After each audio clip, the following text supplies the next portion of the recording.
¿Qué tal? Buen día, buena noche, buenas tardes a todas, todos, a todos. Mi nombre es Omar Romero y hoy vamos a continuar con esta sesión, este círculo de lecturas, Habilidades Filosóficas 2. Estamos ahora, o sea, Andrés, Vicky, Mónica, gracias por acompañarnos en esta sesión 3. Habilidades filosóficas para abogados. Originalmente era el texto del título original de este emprendimiento, ¿no? De este proyecto, muy interesante, basado en la premisa precisamente entre colegas, para darnos cuenta de lo que se llama la teoría contemporánea de la argumentación, precisamente por el contenido proposicional. Los argumentos etóticos, creer algo porque alguien más lo dice sin jamás nunca haber revisado por propio mérito los textos de los clásicos contemporáneos de la filosofía del derecho, en este caso contemporáneo. Vamos a ver esta sesión específicamente de Juan Antonio García Amado, un texto de 2023, muy reciente, muy vigente, muy en boga, no solo por la vigencia cronológica, sino prácticamente por los temas que se tratan, desde la filosofía del derecho. Por eso es que seleccionamos esta obra muy singular, el texto prácticamente argumentación jurídica, fundamentos teóricos y elementos prácticos, insisto, de 2023 de Juan Antonio García Amado. Vamos a empezar esta sesión ahora de los vivos. Empezamos la primera sesión con el método, o sea, la herramienta, o sea, el método en este caso, en esta entrega. La otra prácticamente es el mix a la hermenéutica jurídica, la hermenéutica filosófica, la hermenéutica filosófica, con el análisis crítico del discurso, y en este caso concreto vamos a continuar con esta obra de los vivos, pero vamos a continuar, Andrés, con esta premisa. Juan Antonio García Amado, esta selección, si quieres añadir algo. Buenas Sí, noches. justo la sesión pasada le dedicamos todavía un poquito a los ya oxisos con Luis Recasén Siches.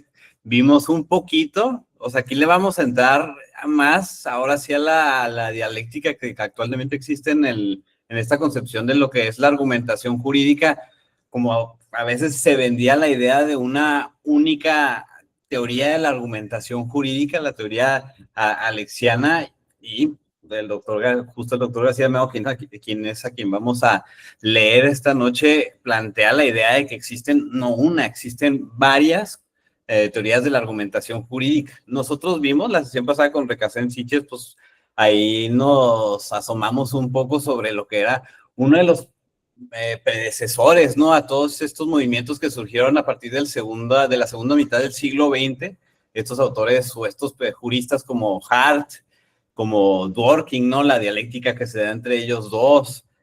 También otros, no necesariamente juristas, pero que abonaron mucho, fueron precursores para lo que implica la ética constructiva y hasta un poco de la argumentación, como, pues, por ejemplo, Toulmin o bueno, él más que nada en la argumentación, pero Habermas, ¿no? En el tema de la ética discursiva, y posteriormente Alexis, Atienza, etcétera, etcétera, un largo etcétera, que ya en habilidades filosóficas uno, pues Omar tuvo la oportunidad, tuvimos yo también como asistente de leer un poquito, ¿no? Entonces hacemos un poquito un salto fuerte en el tiempo.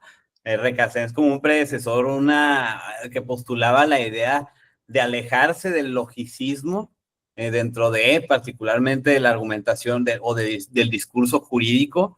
Él planteaba una idea de una lógica viva, no sé si te acuerdas, Omar, y vimos un poco de lo que esperaba Recasén, de lo que postulaba Recasén Siches como la labor verdadera del juez, así un sinnúmero de análisis y de conocimiento contextual, y pues ya de cuestiones inclusive axiológicas, que les digo, va ahora sí formando una tesis más coherente, más fuerte, ya con todos estos nombres que ya ahorita lancé al aire, y actualmente en esta dialéctica que se generó a partir de esas nuevas teorías de la argumentación jurídica, encontramos a García Amado, que entiendo yo, él busca reivindicar un poco la corriente positivista. Vamos a ver justo en la lección 10 de este texto, como él en cierta forma critica o hace una fuerte crítica a la teoría de la argumentación jurídica de Robert Alexis, sobre todo su metodología en torno a la ponderación de principios, y cómo estas teorías introducen de cierta forma, no me quiero meter así tanto porque lo vamos a platicar después, pero pues, digamos en pocas palabras, ¿no? Cuestiones o valoraciones morales para justificar decisiones en decisiones judiciales muchas veces contra la propia ley, ¿no? Él va a matizar en este libro un poco su teoría, va hasta en cierta forma a crear una cierta discusión sobre ciertas críticas a las que ya él quizás está acostumbrado respecto a su postura jus positivista, en torno sobre todo a la moral, ¿no? Vamos a ver un poquito de eso. De hecho, yo le digo a Mar, mucho del libro es en esencia una introducción a la materia de argumentación, ¿no? Mucho del libro maneja, explica lo que es argumentar, maneja todas las dinámicas, los escenarios en donde se argumenta, maneja cómo se pudiera calificar un buen argumento, sus consistencias lógicas, su admisibilidad, etcétera, etcétera. Pues son cuestiones que pudiéramos tocar brevemente aquí, pero pues yo pensaría, como estamos viendo, habilidades filosóficas propiamente, que nos enfocáramos en la filosofía, ¿no? En cierta forma, el argumento filosófico, los axiomas filosóficos que nos presenta García Amado, sobre todo en la lección 10, ¿no? Vimos o pusimos así como lectura recomendada a la lección, ¿cuáles eran? ¿La 2? La 4 y la 10, si mal no recuerdo. La 2, que era el tema la justificación filosófica de la argumentación, y el otro tema es su análisis de la ética discursiva de Habermas, la respuesta o la evolución que hizo el Robert Alexy, y hasta le mete un poco de la discusión que se generó entre Robert Alexy y Habermas en torno a la teoría de la argumentación. Y finalmente la 10, que es un poco una crítica o un análisis de cómo se usa la concepción de justicia en la propia argumentación jurídica, ¿no? Y es lo que más me gusta a mí, ¿no? De este texto y que podemos aprovechar. Tú, Omar, no sé si, no sé, ya hablé yo un poquito, no sé, las asistentes, ¿cuál es su visión? Si les tocó, si tuvieron oportunidad de ver el texto, ¿qué opinan un poco? Digo, grosso modo, ¿no? De la lectura. Me gustaría escucharla.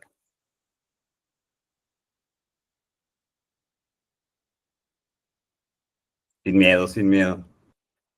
Aquí, Mónica, Nadia. Bueno, pues Dale, dale. de mi parte, o sea, pues lo que les comentaba, o sea, se me hizo muy interesante ver como este método que él habla, bueno, a lo que yo entendí, como para precisamente subsanar como ciertas lagunas que puede tener el derecho, ¿no? Y que este no es como que un sistema cerrado y no es como que nada más aplicar normas y ya, sino analizar precisamente estas limitaciones que tienen las normas y justificarlo mediante la argumentación. Especialmente, pues creo que habla mucho como de sentencias y demás. Y también, pues se me hizo interesante toda como lo que habla de silogismos, del razonamiento judicial y demás. O sea, me pareció bastante interesante. Sí, a mí me gusta porque lo hace, siento yo, reduce a muchas doctrinas, así a bastante material, siento yo, filosófico en unos pocos párrafos, pero lo sintetiza bien, ¿no? O sea, como tú bien dices, ¿no? Él nos presenta esta idea de que pues, corrientes del siglo XIX, las escuelas, la escuela de la exégesis francesa y ¿cómo se llama? La jurisprudencia de conceptos alemana, como que veían al derecho como un sistema perfecto, un sistema así total, completo y que puede venir a resolver cualquier conflicto de todo, o sea, que se venga a presentar al juez o a la jueza, ¿no? Venga, te presento toda esta controversia y el derecho te va a encontrar exactamente la respuesta correcta. Y ya, pues lo único que se hace la decisión judicial es, pues agarras de ese rompecabezas como cuando uno está jugando, ¿no? Un juego de mesa típico que hay que resolver así una regla en el uno o algo y ahí va el que se sabe todo el manual o que lo tiene, lo lee y aquí dice, no, así se resuelve el tema. Y evidentemente si él les ha tocado eso, seguramente ha habido un conflicto de cómo interpretar una regla, ¿no? Si juegas uno, ¿cómo interpretas? Así siempre hay ese dilema de que cómo se interpreta esta tarjeta, ¿no? Obviamente el que le va a beneficiar, pues lo va a interpretar de esa manera, ¿no?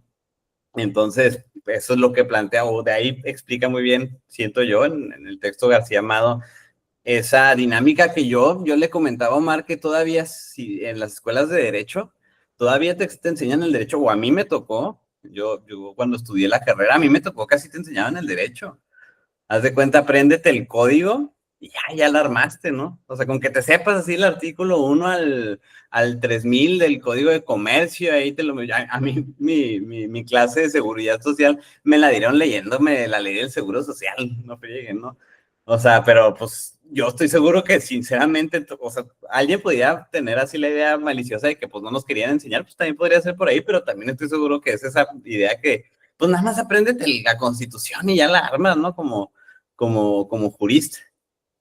Al cabo, pues no necesitas más de ahí.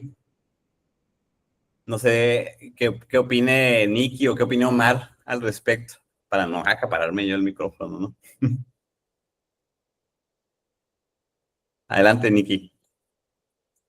Muchas gracias. Sin embargo, aquí llama mucho la atención que de alguna manera, de manera muy subjetiva, pudiera decirlo, dentro del texto, sí hace referencia a esta interpretación del primer texto, el de la primera sesión, que es Bandit, no sé si lo pronunció bien, Bandit, que tiene que ver muchísimo con esa interpretación o esa comprensión más bien, y que bueno, que ve como materia prima el lenguaje ordinario.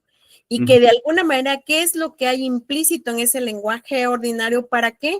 Para poder interpretar ya sea la norma y poder emitir una sentencia, en ese caso los jueces, ¿no?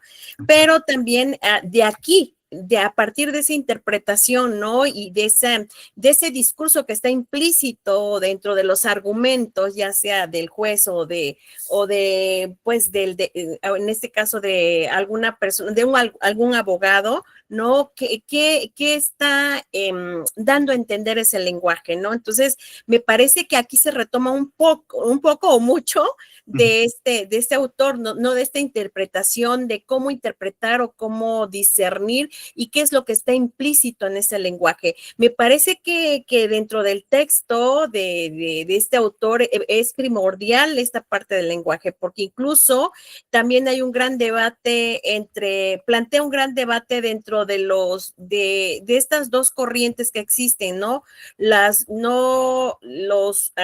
Dentro de los racionalistas, algo así, los no logicistas y los logicistas, ¿no? Él plantea un debate y que tiene que ver mucho con esto, con esta interpretación del lenguaje o con esta interpretación de ese discurso, ¿no? Porque finalmente podrían argumentar de una manera, pero si nos vamos más al fondo, a lo mejor pudieran estar planteando una cuestión de interpretación el juez o el abogado de manera muy distinta a lo que realmente se quiere dar a entender. Entonces, el lenguaje aquí juega un papel sumamente importante, el cual, bueno, me parece que tanto de manera verbal como escrito debe de ser muy claro, y esta es la parte primordial que se debe de considerar dentro de la argumentación, ¿no? Que sea claro y que sea en el sentido que realmente se quiere, porque es determinante esta parte, ya que a partir de esta supuesto o de este lenguaje que se utilice, pues el juez va a emitir una sentencia o va a emitir un juicio, ¿no? Etcétera.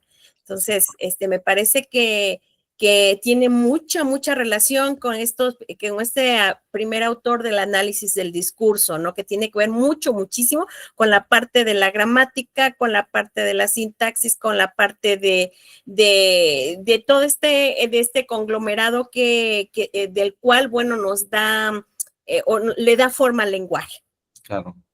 Gracias. No, gracias a ti, Nicky. No sé si Omar, tú quieres responder o yo comento. Justo, ¿no? Si quieren vamos, bueno, darle a la hora la participación a la pregunta y tal, pero me gustaría añadir como una especie de resumen, ligándolo con la primera premisa de este texto, el capítulo que vamos a ver de, ¿cómo se llama? Tal cual, ¿no? La lección 2, o sea, como del método jurídico a las teorías de la argumentación, la importancia precisamente del método, que es un método, el método de interpretar, o sea, empieza así como pocos hoy hablan acerca del método, ¿no? En ese aspecto, porque la conclusión a la que llegamos como Recasens Sitches, pionero de esto, el gran pionero de esto en habla hispana, o sea, precisamente lo aterrizamos por el proceso, por el problema del common law, del sistema italiano, del sistema alemán, o sea, para brincarnos eso. Oh, sí, claro, como el caso del juez Smith, fresquísimo, ¿no? Como el caso del juez Ward, naturalmente todos lo conocen, o sea, es como, implica leer más, implica leer, o sea, el sistema, o sea, es más tema, por eso decidimos esto. Por lo tanto, la premisa que me parece muy interesante, la síntesis a la que llegábamos, Andrés, todos, Nicky y Mónica, en ese aspecto de Recasens Sitches, la ética del discurso, por eso es muy interesante lo que dice Nicky ahora, ¿no? La ética del discurso y la ética en general, Habermas y Van Dyck en general, el análisis crítico del discurso, las relaciones de poder que están implícitas en cualquier discurso. La noción misma de discurso ya implica un discurso, ¿no? Ese aspecto es como pensar en sin tampoco caer en lo meta, o sea, mucho se ha hablado de lo metadiscursivo, lo metalógico, lo metatodo, en ese aspecto, lo metajurídico, que la conclusión era la siguiente, la puedo resumir. La moral es una moral cristiana, o sea, lo que sea que eso signifique, o sea, ciertos valores, pues sobre todo el tema de moral y derecho en la decisión judicial, el bien común, la universalidad, ciertas ideas que vienen de esa misma moral. O sea, ¿no? ¿Por qué esa moral y no otra, no? Un poco de Nietzsche, un poco de Gramsci, un poco de otras teorías, ¿no? Cuestión presente de la hegemonía, porque esa forma es la forma y no hay otra forma, ¿no? Entonces esa es la pregunta a la cual se llega y es con la que parte precisamente García Amado, con estas críticas a las escuelas logicistas y a las no logicistas, ¿no? Que es lo que le va a llamar las que son racionalistas y las que no lo son. O sea, en ese aspecto, ciertas teorías racionalistas y las teorías irracionalistas. Y la otra cuestión, hablando de epistemología, con Recasens Sitches es positivismo, ¿no? García Amado está en post-positivismo, ¿no? Está en use-positivismo. Mucho de esta tendencia, no sé qué les parezca como argumentativamente, generación de escritores, o sea, pegar dos conceptos que ya existen, ¿no? El use positivismo, comillas o cursivas y ya estás, ¿no? No, ya estás hecho. Tips para escritores, a veces hay 1, 2, 3. Mixeas uno entre más nuevo mejor y entre más viejo mejor. Lo haces en una síntesis, ya tienes un concepto que de malo nada tiene. Es un buen artilugio de escritor, me parece muy fenomenal, bien colocado, ¿no? Y bien bajada de techo. Pero esa es la síntesis, ¿no? La cuestión es, parece que todos los teóricos antes de 2020, 2010, estamos hablando de Recasens Sitches 1958, también hay que tener piedad, por Dios, en ese aspecto son los pioneros, ¿no? Pero la tendencia es la misma, por eso la necesidad de pensar en análisis crítico del discurso. La epistemología es el positivismo, sin más, así en su más crasa acepción, y la moral es una moral cristiana. O sea, esta es precisamente cierta serie de autores empiezan a jugar con la ruptura de esto en el derecho, y aquí me pareció de este primer capítulo, que es el 2, la lección 2, en ese aspecto, el mito de la decisión judicial. O sea, que ya basta verlo como algo lineal, ¿no? En ese aspecto voy a iniciar con eso. No sé si quieres añadir algo, Andrés o Mónica. O bueno, salvo que quieran así añadir algo, digo, nada más así, yo creo que este mapa ahí nos resume un poco el análisis que hace sobre las corrientes de la decisión judicial, García Amado, sobre racionalistas y irracionalistas, que se reduce a la idea de podemos realmente corregir una decisión judicial, o sea, realmente podemos de una manera predecible decir cuando una decisión judicial es aceptable o es correcta, es cuando se dividen estos dos, ¿no? Los racionalistas, los racionalistas y los irracionalistas. Los racionalistas decían, sí se pueden controlar, sí se pueden, digamos, corregir estas decisiones. Se pueden corregir por medio del uso de la lógica por quienes tenían esta idea de que el derecho era un sistema normativo correcto y además el derecho se podía reducir al lenguaje formal. O sea, todo era universal, todo podíamos reducirlo a un simple silogismo o esas fórmulas así matemáticas en los que cualquier caso se puede, pues en cierta forma, deshumanizar, se puede descolocar del contexto, sea cual sea lo que es, o sea, pues alejándose de todas las dinámicas de ese contexto, incluyendo si partimos desde la metodología del análisis crítico del discurso, pues obviamente las dinámicas entre poder. Evidentemente estos autores o estas corrientes del derecho pues se alejaban de todo eso, ¿no? Digo, obviamente por su tiempo pues todavía no surgían o existían esa visibilización o esa visibilidad de estas dinámicas de poder, ¿no? Sin embargo, pues es como que esa idea de todo el derecho que se supone que resuelve conflictos sociales se puede reducir a una simple calculadora, ¿no? En pocas palabras. Ya los no logicistas dicen que se pueden controlar ese tipo de decisiones, pero pues ahora sí, por cuestiones más valorativas. Y aquí mete las teorías de la argumentación jurídica, incluyendo a Robert Alexi. Y lo que después postula Robert Alexi como estas ideas de que el juez o la jueza tiene que no solo aplicar el derecho, sino verificar que el derecho que va a aplicar es justo. Y si no es justo, puedo yo hacer un lado ese derecho. Y finalmente están los irracionalistas, los que dicen que pues la verdad no se puede de esperar, digamos, una corrección de las decisiones de las y los jueces, cualquiera que lo que sea que resuelvan los jueces, no podemos saber.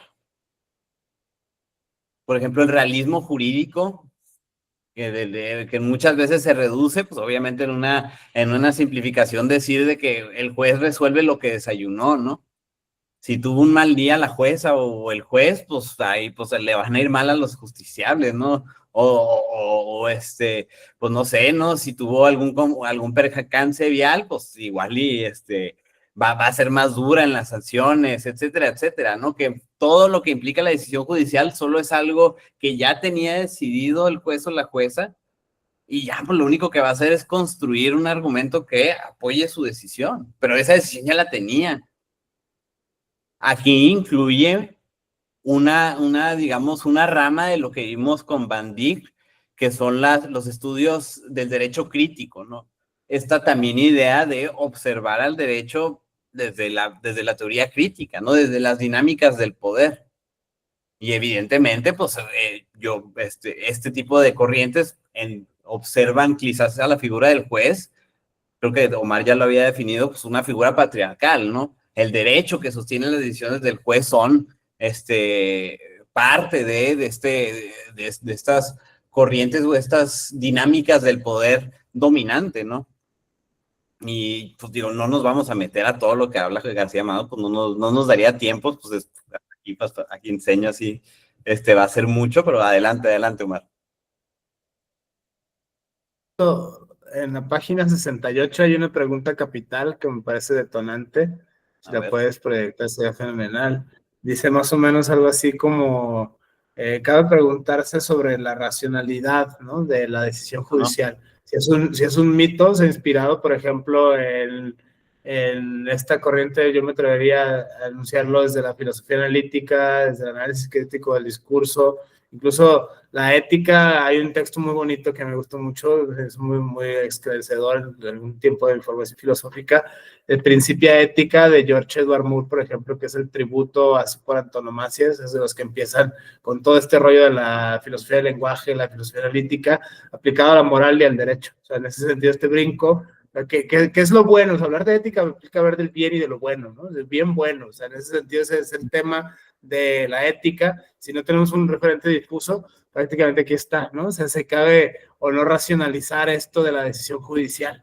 Si es algo que sí se puede teorizar, y si se teoriza, pues qué tan útil es uno de los grandes temas que dividen a los teóricos y a los prácticos, ¿no? O sea, piensen en su despacho de confianza, en ese sentido, en su centro de trabajo más a la mano. O sea, en ese aspecto se vuelve casi un galimatías, ¿no? Hablar de esto, esto menos que útil, ¿no? O sea, menos que nada. O sea, en ese aspecto se me hace muy interesante esta premisa, porque precisamente resume todo como el tópico. O sea, en ese sentido es si es un mito o no. O sea, si es una especie de mito O sea, es un pseudo problema utilizando estas categorías de análisis de la filosofía analítica, pensar esto, ¿no? O sea, mares de tinta, ¿por qué solo en el poder, no sé, en el judicial, o sea, sino en el ejecutivo o en el legislativo, ¿no? Se podría extender por analogía de extensión, se podría aplicar esta metodología, se me parece muy fructífera esta área de oportunidad, sobre todo las críticas que hay al legislador, actualmente en México, ¿no? O sea, muchos abogados, esta postura, ¿no? Incluso no solamente abogados, no, es que el legislador está mal, ¿verdad? En ese sentido, y empiezan a hacer su crítica jurídica, pero es muy respetable. Pero el problema me parece interesante ¿no? ¿Cabe o no racionalidad en la decisión jurídica? Si es o no un pseudo problema, si es un problema, entonces, ¿qué método se tiene que utilizar para poder comprender esto? Con precisión científica y no con doxa, ¿no? Que es la presunción de toda la filosofía del derecho contemporánea, llevarla precisamente a logos, ¿no? O sea, a episteme. O sea, en ese sentido, me parece como que interesante y todo como lo que viene es a continuación el detonante, no sé qué les parezca este problema o pseudo problema de la filosofía del derecho contemporáneo. Sí, no sé qué opinen ustedes.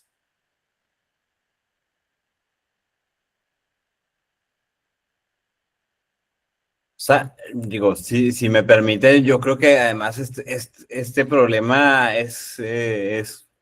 tiene muchos matices en sistemas como el mexicano, porque, o sea, tenemos la visión, tal vez los juicios orales, eso es algo que se han brindado de manera benéfica, al menos la idea de que el juez o la jueza, pues ahí está en la sala de audiencias y es el que está mínimo, pues quizás a veces está leyendo la pauta, pero pues al menos está figurando o dando la cara con la resolución, ¿no? Pero en una gran parte de nuestro sistema jurídico que es escrito, realmente no es nada más analizar lo que pensó el juez o la jueza, ¿no? Es pensar lo que pensó el secretario o la secretaria que elaboró el proyecto. O sea, que muchas veces por ahí vienen, muchas veces, digo, sobre todo, se ha dicho en estos últimos meses, perfiles que quizás todavía no tienen la experiencia, llegaron como titulares, pues las últimas semanas se han dedicado a nada más firmar lo que le pasa, ¿no? Desde autos a sentencias, pues te creo, ¿no? Tú tienes más experiencia, secretario o secretaria, pues ahí le firmo, ¿no? Pero imagínense, cualquier decisión, hasta lo más mínimo, la cuantía más mínima, pues están resolviendo sobre conflictos reales, sobre problemas reales de las personas. Y ya todavía, hasta aquí estamos todavía dando la presunción de que quien está emitiendo esta resolución, pues es la misma persona y ella tomó la decisión y además elaboró y fue una directora en su proyecto, en su sentencia, para establecer cuáles son los argumentos que iban a sostener su postura, cuando en realidad muchas veces es el secretario el que hace el proyecto y pues a lo mucho el juez o la jueza pues le hace algunas otras correcciones. Oye, pues se te fue aquí un error de dedo, me gusta más usar un formato de esta manera, en lugar de entrecomillado, pues ponle cursiva, así lo hace la Suprema Corte en sus proyectos, tal, ¿no? Cosas así. Y el problema real, el conflicto que subyace a ese cúmulo de hojas que a veces es un expediente, pues queda como punto, viéndolo desde el punto de vista ahora de la metodología de la teoría crítica. Evidentemente esto no es una confesión personal ni absoluto, nada más yo como observador del sistema, pues eso es lo que a veces uno, pues, la neta, pues ha observado, ¿no? Sin decir o apuntar nombres, ¿no? Además, pues es que es una realidad burocrática en cuanto a que es un chorro de trabajo. En muchos circuitos el trabajo es hay horarios a veces muy fuertes y pues tampoco vas a exigir que el juez o la jueza lea desde la primera cuenta hasta el punto final del pie de todas las autos, de todas las resoluciones, de todas las diligencias, de todo lo administrativo, porque además de resolver cuestiones, o sea, lo jurídico, lo judicial, pues tiene que tomar cuestiones administrativas en torno a su personal, en que, oye, pues te van a hacer una visita, oye, tienes que rendir la estadística de tu juzgado, oye, pues entre el secretario y el oficial se andan mentando la madre, ya no se aguantan, hay que cambiarlos, ya no están, ya no. Eso implica a veces un día a día en los juzgados, ¿no? Sí, no, obviamente sin justificar. Adelante, Omar, perdón. Y justo esta premisa que dices, en la página 72 viene otra, la del mito del legislador racional. O sea, la decisión judicial es racional y el legislador, el espíritu de la ley es famoso del siglo XIX. Siempre es como esta vena kantiana, ¿no? Volvemos a este problema, es una moral discursiva kantiana. Incluso la ética discursiva de Habermas debe de la vena kantiana, ¿no?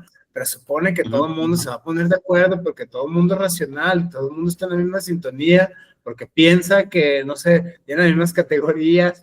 Eso a mí me parece una de las críticas más fuertes, y esa la encontré en el Lexi precisamente, es esta como ingenuidad de los derechos humanos. En ese sentido, que todos somos racionales. Una de las apuestas así fuertes, me atrevería a postularla, es cambiar digamos, la carga axiológica, no una carga kantiana. Por eso es que estoy jugando con esta carga del análisis crítico del discurso.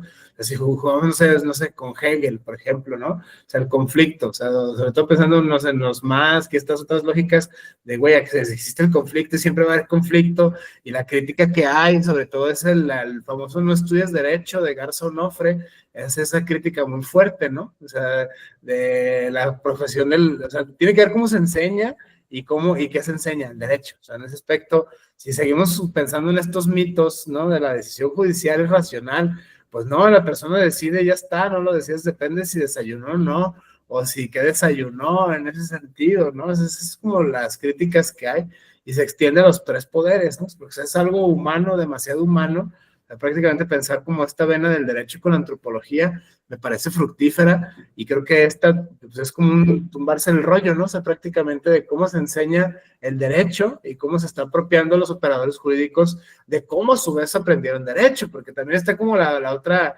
como la cuestión generacional, ¿no? Estas personas que son los mejores abogados de los despachos o de los conglomerados jurídicos, pues sí, güey, llevan como 30 años allí, ¿no? O sea, tú todavía no nacías y esta persona ya estaba respondiendo oficios y tal, o sea, en ese sentido es como que esta doble dimensión, justo lo que decía hace rato Andrés, con análisis crítico, después con esta cierro este comentario, porque es a veces no las instituciones, ¿no? O sea, como quitar, vaya, la premisa sería como quitar la ingenuidad académica, que es lo que se critica, pues ustedes ni traen campo, ¿no? O sea, ustedes no, ¿qué van a saber si nunca han estado en un juzgado? O sea, tú ni litigas, o sea, quédate en la academia, o sea, esa es la crítica así como feroz y más común. O sea, que pues, sí tiene razón, o sea, pero prácticamente cuando se subsana queda o sea, cómo se enseña derecho y los problemas que se piensan precisamente derivado de esto. O sea, eso me parece fenomenal, esta herramienta de análisis crítico de discurso, pues para pues, atrevernos a decirlo, ¿no? Porque si no hacemos la crítica, pues se va a seguir reproduciendo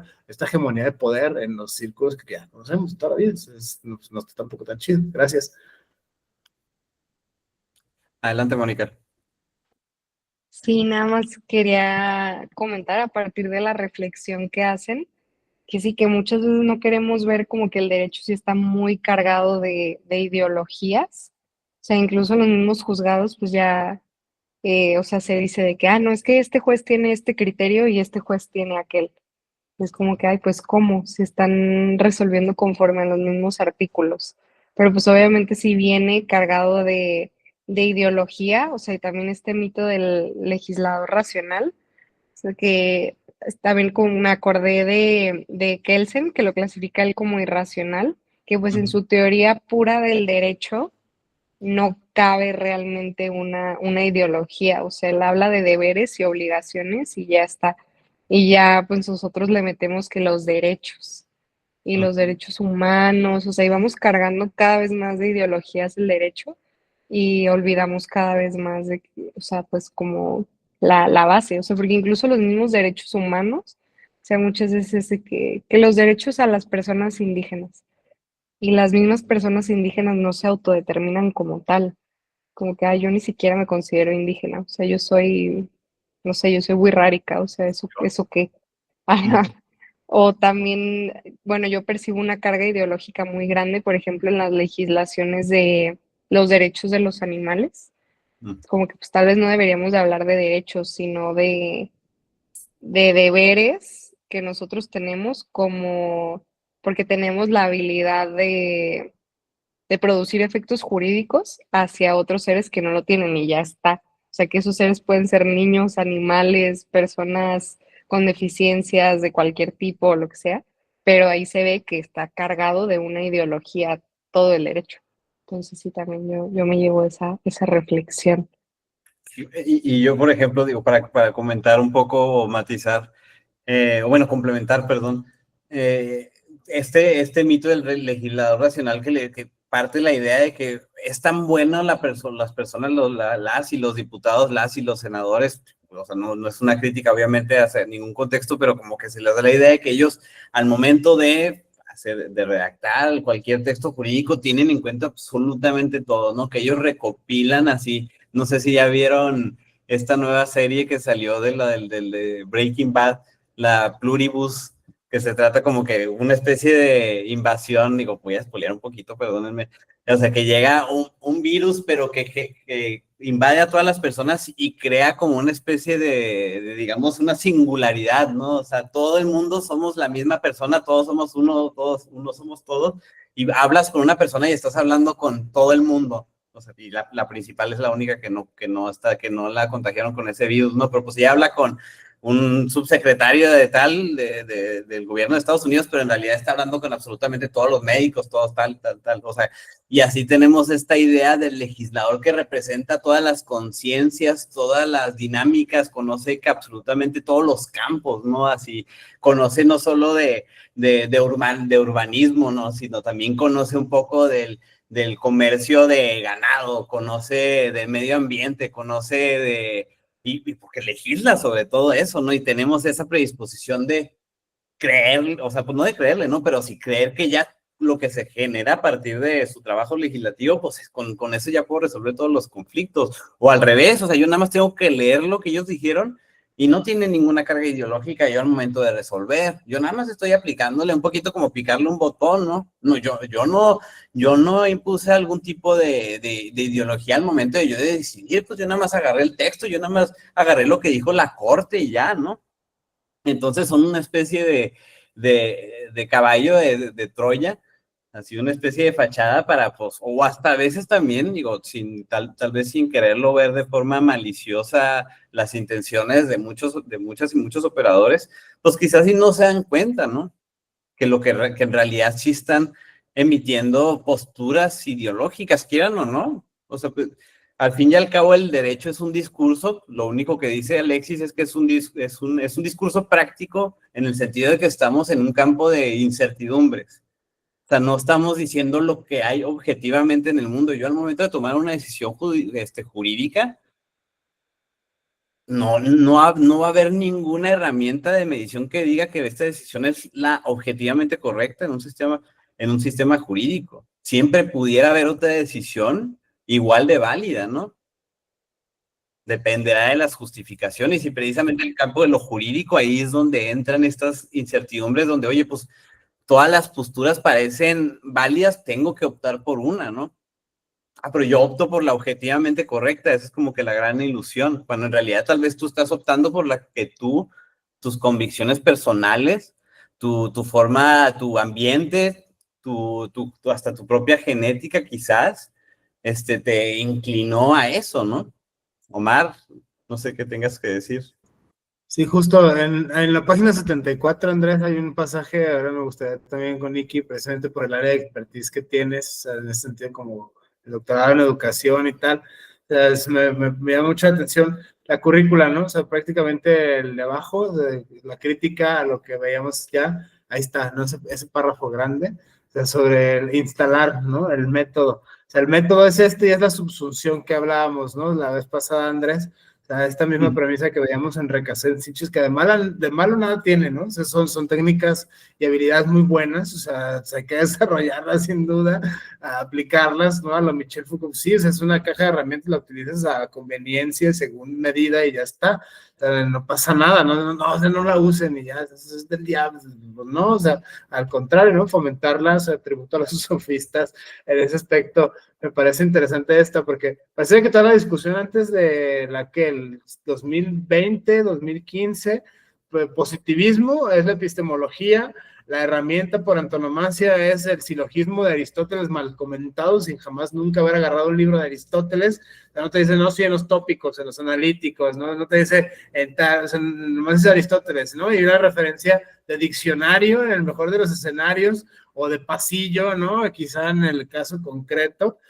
Y la otra cuestión a prácticamente repetir estos contenidos, ¿no? O sea, se me hace como que muy interesante esta. O sea, la premisa, precisamente con cómo se enseña el derecho, con repetir esta cuestión ad infinitum, ¿no? O sea, es que Kelsen dijo, sí, Rey, pero ¿de dónde? O sea, en ese sentido, es que García más, sí, pero ¿en qué parágrafo? O sea, llegar como por eso esta como mix de habilidades filosóficas al derecho me parece interesante, o sea, para no repetir, para no replicar, sobre todo ahora lo más peligroso del chat GPT, ¿no? Y la IA, o sea, te da las referencias, no sé si lo habla internet, o sea, te da muy malas referencias, o sea, si tú no revisas la tarea de Android, o sea, termina, no sé, horrible, y hay críticas feroces a eso actualmente, pero para el punto de la epistemología es el positivismo, la técnica sigue siendo la subsunción y la lógica aristotélica, lo que sea que eso significa, porque nadie te va a decir jamás nunca dónde, ni cuándo, ni por qué. Los más osados te van a hablar, qué sé yo, de la retórica o del etos, el logos y el patos, y ahí estuvo, ¿no? O sea, en ese aspecto me parece interesante cómo entonces empieza esta como desglose de lo racional, el racionalismo y lo irracional. O sea, las dos posturas que hay según este autor, o sea, prácticamente aquellos que siguen creyendo en el maravilloso cuento de hadas de que solo existen categorías racionales en el derecho y que operan en la mente del legislador y la persona juzgadora, o sea, nada más erróneo que la realidad, ¿no? O sea, prácticamente, o sea, ir a cualquier entidad, a cualquier sujeto obligado y pues tumbarte el rollo de volada porque pues, no funciona así. O sea, está bien hacer teoría y qué bueno que somos los mejores y tal, lo estamos leyendo, tributo a los grandes, pero pues hay que tener como que esta reserva como precisamente atrevernos a criticar con análisis crítico del discurso, ¿no? O sea, ser realistas, pues en ese sentido, la primera, y la segunda tiene que ver con la pluralidad de métodos, o sea, no solo es una corriente, ¿no? O sea, lo que está criticando a continuación son las doctrinas clásicas, o sea, derivadas de la doctrina de la exégesis, los codigueros, los abogados codigueros, ¿no? O sea, prende el código, subsúmelo y ya está, ¿no? O sea, ya eres abogado, ya estás hecho. Y la otra, la de por conceptos, ¿no? O sea, depende el sapo la pedrada, el famoso colosal depende del maravilloso mundo del derecho. Esa es la crítica que empieza a hacer este autor, ¿no? O sea, me parece a mí fenomenal, o sea, este debate, porque no todo es positivismo, no todo es cristianismo y no todo es subsunción, pues, que esa es la tesis, ¿no? Y yo creo, o sea, aquí el autor no se desprende y muchos autores que son críticos del logicismo no se desprenden necesariamente de la lógica, ¿no? O sea, solo solo dicen que forma parte de la corrección, ¿no? O sea, lo único que piden es que mínimo en una decisión judicial la conclusión mínimo corresponda a las premisas, pero también, o sea, lo que más desarrollan todos estos autores, a mi parecer, es el contenido de las premisas, que es lo que precisamente casi antes en el siglo XIX, con este positivismo a rajatablas, dejaba a un lado, ¿no? Como que las premisas, mientras había esa consistencia lógica, y pues te creía en las premisas, ¿no? Te creo así. Lo que tú pienses que dice la norma, tu premisa normativa, pues te creo, tienes razón, no puedo combatirte eso. Tú estás leyendo el texto y ya con eso, tu forma de aplicarlo, pues no amerita justificación. A mí me gustaría leer un poquito este párrafo que reduce, creo yo, hace una síntesis un poco sobre todas estas ideas que enmarcan el tema de la decisión judicial, la idea de la razón práctica, ¿no? La filosofía práctica o teoría de la razón práctica trata de las cuestiones atinentes a la justificación de la decisión personal. Es decir, se refiere así cuando una persona elige bajo condiciones de incertidumbre entre cursos de acción alternativos. Dicha elección es enteramente dependiente de factores subjetivos tales como intereses, emociones personales, peculiaridades psicológicas individuales, etc. O, si cabe encontrar, ahí estamos esta idea del irracionalismo, o sea, que podría decirse que cuando solo depende de factores subjetivos, o si cabe encontrar parámetros o fundamentos que nos permitan diferenciar entre decisiones objetivamente más correctas y menos, quizás no un blanco y negro, sino de una manera gradual. Entonces, yo siento que no necesariamente o sea, no se supera la idea de la subsunción, pues porque al fin y al cabo, pues por más criticable que sea, pues al menos el discurso normativo, pues tendría que haber tendría que generar esa idea de que cómo traigo la norma a la realidad, ¿no? Bueno, al caso en particular. Adelante, Omar, adelante. Sí, justo esta idea, Andrés, viene más adelante, Mónica Nicky en 85, bueno, un poquito más atrás. Sí. En este último, prácticamente, habla la actual teoría de la argumentación, ese segundo párrafo de la página 85, precisamente tiene que ver con esta lógica del dualismo. Por un lado si lo pensamos así como en esta línea cronológica, tampoco hay que ser severos también con la interpretación que estamos haciendo los autores en su contexto y sus textos. Eso es también, hay que, como el círculo de la hermenéutica, esta noción gadameriana básica, está muy interesante, no hay que perderla jamás nunca del radar. No, es que Platón era fascista, ¿no? Es que Aristóteles era misógino, pues espérate, o sea, ni siquiera existía la categoría, o sea, no es así. El primer parrafito la actual teoría de argumentación jurídica sí ha sabido de modo casi unánime romper esa dicotomía entre materia y forma del razonamiento jurídico, entre el control material y control formal de su racionalidad. El último capítulo, los últimos dos, como hago el spoiler, ya con esto si quieres pasamos al siguiente capítulo, porque prácticamente me parece interesante como estos mitos fundacionales en la contemporánea filosofía del derecho, presuponer que siguen existiendo controles racionales. O sea, por ejemplo, se clava un rollo, la neta, con Rawls y con Habermas, o sea, los dos super kantianos por antonomasia, por excelencia, que te insisto, de malo nada tiene ser kantiano, está muy bonito leer a Kant y las categorías universales y la paz perpetua y el imperativo categórico, pero de ahí a que eso pase, y si analizamos el discurso teológico, el discurso jurídico y el discurso científico, descansa en ese supuesto axiológico, o sea, que es universal la ciencia es desinteresada, los derechos humanos son para todos, menos para los outsiders, ¿no? O sea, habrá que añadir ahí, o sea, somos iguales, pero más iguales unos que otros, y ahí es donde empieza toda la serie de conflictos, y aquí me parece el problema, así como en mayúscula, es esta herencia kantiana que todavía se ve en la filosofía del derecho, o sea, que, insisto, no tiene nada de malo, pero yo me atrevería a jugar con otro presupuesto, nos llevaría a otros senderos axiológicos más divertidos. O sea, por ejemplo, si estamos ya analizando ya el mugrero, ¿no? O sea, ya nos estamos metiendo en la polvorona, o sea, prácticamente análisis crítico del discurso a lo feo, pues, en ese sentido,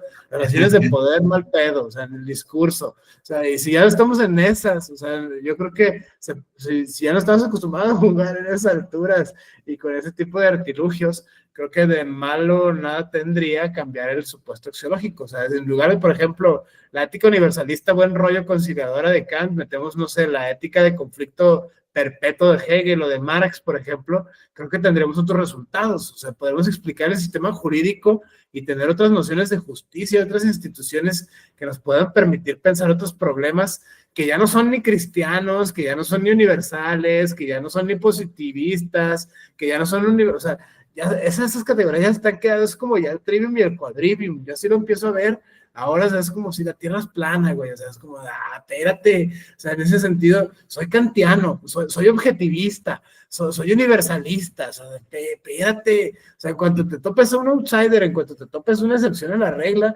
tu sistema jurídico, tu sistema de determinación judicial, legislativo, incluso ejecutivo, se va a empezar a tambalear, o sea, en ese aspecto, creo que si nos tomamos así, cita Ronald Dworkin, en serio, los derechos humanos, este tipo de ejercicio nos puede ayudar mucho a empezar o sea, lo que decías hace rato, Mónica, ¿no? O sea, es que el discurso, o sea, basta ver más aberrante la Suprema Corte que nada, cuánto tengo las instituciones, pero sí, Asamblea Pública de los Derechos de los Indígenas con Discapacidad, o sea, jalando más la cobija, yo creo que no se puede, ¿no? O sea, los indígenas queer cyborg de la jungla, o sea, que practican el Islam, o sea, nomás me faltó, güey, ya como que lo más de los outsiders, o sea, no sé si me doy a entender con este problema que tiene que ver con la ética discursiva, y en el capítulo 2 y en el 3 lo va a llevar, o sea, en términos más de filosofía, lo aterriza con Habermas y lo aterriza precisamente con Otto Appel. O sea, en ese aspecto, el discurso depende de lo consuetudinario.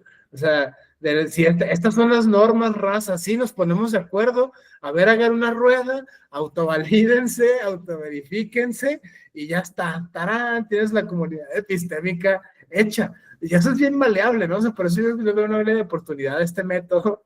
O sea, porque, a ver, si nos, o sea, ok, construye paso 1, construya su propia comunidad epistémica. Paso 2, construya sus propias reglas discursivas. Paso 3, corrobore y comparta sus mismas redes de significado entre su misma comunidad epistémica. Paso 4, imponga. Paso 5, o sea, esa es o sea, no sé si me doy a entender con esta idea. Lo primero, cambiar el método, o sea, tumbar el rollo ya de que no es positivismo, que hay una pluralidad de métodos. Me parece esclarecedor de García Amado, los racionalismos y los irracionalismos. Si todavía crees en el cuento de hada de que es racional este rollo, pues qué bueno, campeón, sigue creyendo esa idea, pero también echa una mirada a estas otras teorías. O sea, no está diciendo, esta es la neta del planeta y tienes que pensar como yo, Juan García Amado, ¿no? O sea, en ese aspecto expone como que una especie de panorama. Yo ahí la dejo y bueno, no sé, si quieren comentar algo. No sé si alguien más quiere comentar. Adelante, Nikki. Muchas gracias. Me parece este primer capítulo, bueno, esta primera revisión o el análisis de esta lección de la número 2, a mí me deja lo siguiente, o sea, así como a manera de conclusión, de forma personal, es en el caso de que como litigante, el estar en alguna audiencia, qué sé yo, de la materia que sea, me va a permitir analizar a través de cuál es la tendencia o qué tipo de teoría pudiéramos decir, porque sí, de alguna manera todavía podemos encontrar jueces muy dogmáticos, ¿eh? O sea, eso es que, vaya, que están casados con las leyes de manera así que se saben al pie de la letra la Constitución, los artículos, etcétera, ¿no? Entonces, este análisis me llevó a la conclusión de poder ver cuál es la tendencia del juez en cuanto a sus argumentos. ¿Para qué? Para que yo pueda observar si es racionalista, si es si es de alguna manera logicista o no logicista, y a partir de ahí yo poder tomar la decisión de cómo voy a argumentar, ¿no? En el caso de alguna defensa, ¿no? Entonces, me parece que este primer análisis de esta lección, a eso me lleva, a esa conclusión. Creo que es lo más importante para que tú puedas debatir, entre comillas, ¿no? O sea, argumentar, ¿no? De acuerdo a la postura del juez. Porque, bueno, él podrá decir sus argumentos, pero hay que analizar ese análisis del discurso que está dando el juez para que yo, a partir de ese análisis del discurso, yo pueda ver hacia qué teorías está, cuál es su tendencia, y yo poder debatirle también con los mismos argumentos y sobre su misma teoría, porque finalmente me parece que hay un abanico de posibilidades, de métodos, de teorías, y entonces no nos podemos casar con una sola, ¿no? Tenemos que ver cuál es esa tendencia, ver esa interpretación de lo que está o que hay en la tendencia ahora sí que en alguna audiencia, cuál es hacia dónde se inclina la balanza, se pudiera decir, hacia qué corriente están utilizando, para que de esa manera se pueda debatir y se pueda de alguna manera, si tú estás defendiendo a alguna persona, pues puedas ahora sí echarle abajo, como decimos vulgarmente, el argumento al juez, ¿no? Y pues ahora sí que la sentencia pudiera ser un poco más favorable hacia la persona que estás defendiendo. Esto es lo que me deja en esta primera lección, es lo que puedo rescatar y me parece muy interesante. Ese análisis del discurso para mí es primordial. No importa al teórico que yo utilice para poder hacer ese análisis del discurso, pero sí me gusta muchísimo Van Dijk, a pesar de que ahí está Laclau y hay muchos otros, ¿no? Pero me gusta mucho cómo hace el análisis, porque se va al origen de las palabras. Gracias. No, gracias a ti. Bueno, tú levantaste la mano, Omar, pero no sé si me permites así. Dale. Un momento. Es que a mí me gustó mucho la conclusión que haces Nikki, sobre la aplicación de todas estas corrientes, porque digo, es una tesis explicativa lo que está haciendo García Amado. Evidentemente no está diciendo, ahorita en este contexto actual opera esta otra, está hablando de todo un abanico de corrientes que a su vez es un abanico de herramientas para nosotros, porque precisamente partimos de la idea de que quien va a resolver es una persona ajena a nosotros. Tenemos que también, parte del derecho, de parte de la praxis jurídica, sí es evidentemente conocer a quién va a resolver tu asunto, salvo que tengas tú, como dices, o vivas en un mundo de caramelo, como dice Omar, donde toda decisión judicial es racional y yo nada más veo lo que dice el juez, la jueza, yo hago los argumentos más perfectos porque yo tengo ese conocimiento ilustrado del derecho positivo y ya con esos argumentos, güey, ya la hice, ¿no? Hasta te voy a formular con una versión patito de la argumentación estilo Tullman, hasta le voy a poner rúbricas a cada parte de mi argumento para que puedas, yo mismo voy a construir mi propio argumento por lo logicista que soy, ¿no? Pero en realidad no, o sea, muchas veces tú tienes que entender más bien las posturas, tal vez un poquito de hacer tantita psicología, a veces tantito chismografía también, pues ahí ver que me platiquen tantito cómo ha resuelto el juez o tal jueza, ¿no? O hasta ahorita, pues digo, en el contexto mexicano, hasta la idea de que, oye, pues es de carrera judicial o fue jueza electo, ¿no? Hasta también un poquito esa epistemología por ahí. Entonces, esto junto con las herramientas que nos proporciona Van Dijk, que digo, no, él, como bien dice Nikki, no es el único, no es nuevo ni es único su postura, pero pues digo, al menos nosotros la adoptamos porque pues, se nos pareció bastante amplio, bastante además fácil de explicar esa metodología. Y yo creo que también el propio García Amado no fue parte de las lecturas recomendadas, pero nos habla un poco de otro predecesor de la argumentación jurídica, que es Chaim, no sé si así se pronuncia, o Chaim Perelman, yo soy bien malo con esas pronunciaciones, es que aquí él habla en el contexto de la argumentación, conocer a tu auditorio. Y todo esto también se matiza justo en esta idea de todas las distintas formas en las que se expresa el lenguaje jurídico. No es lo mismo, en lo absoluto lo mismo, y no debe de ser lo mismo, y también esto es parte de la base de la teoría de García Amado. No es lo mismo la argumentación de las y los legisladores a la argumentación de un juez o una jueza. Están hablando a auditorios diferentes, provienen, ahorita en el contexto mexicano tal vez está más difícil hacer esa diferenciación, pero provienen de legitimaciones distintas. Entonces, pues, no vamos a esperar que un legislador en su, digamos, en el podio ahí de la Cámara de Senadores argumente como un juez. O sea, digo, ya de por sí están dormidos nuestros representantes, ahí hay videos de cuando están, ahora imagínate que tenga que escuchar así toda esa argumentación y con lo que a veces argumentan las y los jueces, pues no, pues es un auditorio distinto, digo, nos parecerá mal, pues es fácil, también es parte de la máquina de la información el indignarse, ¿no? Pues tal, dijo esto y le mentó la madre y le dijo idiota y el otro se levantó y empezó y hasta se agarran a golpes, ¿no? Digo, eso ya punto y aparte, pero pues es evidente que no van a argumentar de la misma manera, no se les eligió para argumentar, no, o sea, no están en esa postura, o al menos el sistema no los coloca en ese puesto para argumentar de una determinada forma, ¿no? Y precisamente el artilugio que hace aquí García Amado, cuando nos explica en la siguiente lección la ética discursiva de Habermas y cómo Robert Alexia agarra esa ética y la aplica para la decisión judicial. Digo, no sé si me estoy adelantando, antes de hablar de eso, adelante, Omar, no sé, o algo, Mónica, alguien más, no sé si tenga algo que decir. Justo argumento, dale Mónica si quieres ahorita, pero me parece interesante, este último se liga con el anterior, porque lo decía de broma, ¿no? Pero de broma no tiene nada, porque es un método muy serio, pero se puede aplicar a la lectura, ¿no?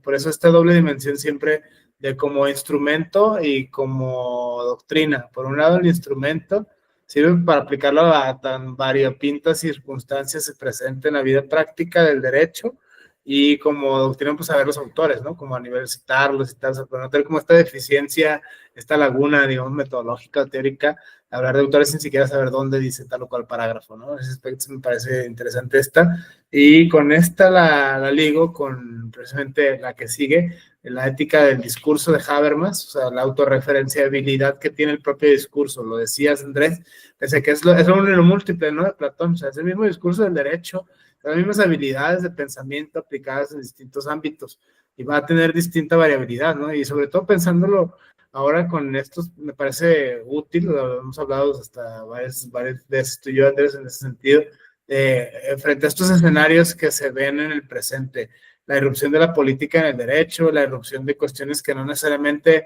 son racionales, ¿no? Por eso me parece esclarecedor García Amado con este como andamiaje conceptual para pensar esa realidad, que no se nos parezca raro, pues, que no nos espantemos, como no trae puro positivismo, no trae puro cristianismo, no, o sea, no trae pura subsunción, o sea, en ese sentido es interesante porque también hay que hacer la crítica.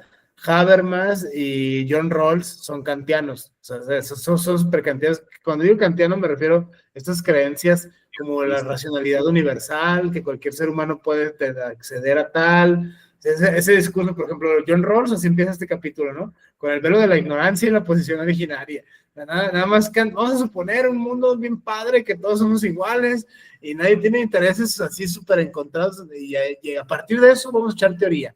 Que si ustedes han tenido la maravillosa experiencia de leer la teoría de la justicia de John Rawls, o sea, se van a encontrar con 400 y tantas hojas de ese supuesto, ¿no? O sea, prácticamente de pura lógica es, vamos a suponer X, donde X es, no hay conflicto de nada, porque todo es racional y bien bonito, o sea, que es la crítica que hacen todos estos juristas, ¿no? O sea, en ese sentido, ahí está, tal cual, ¿no? El velo de la ignorancia y la posición originaria. Está teniendo, y Habermas, por ejemplo, con la acción comunicativa, o sea, presuponer que todas las personas van a acatar las mismas normas desprendiéndose por maravillosa y mágica epogea de sus propios intereses, de sus propias posturas políticas, de sus propios sesgos, o sea, jamás nadie nunca puede ser en la historia, que esa es la crítica a esto, ¿no? O sea, las dos son herramientas muy buenas, o sea, muy útiles.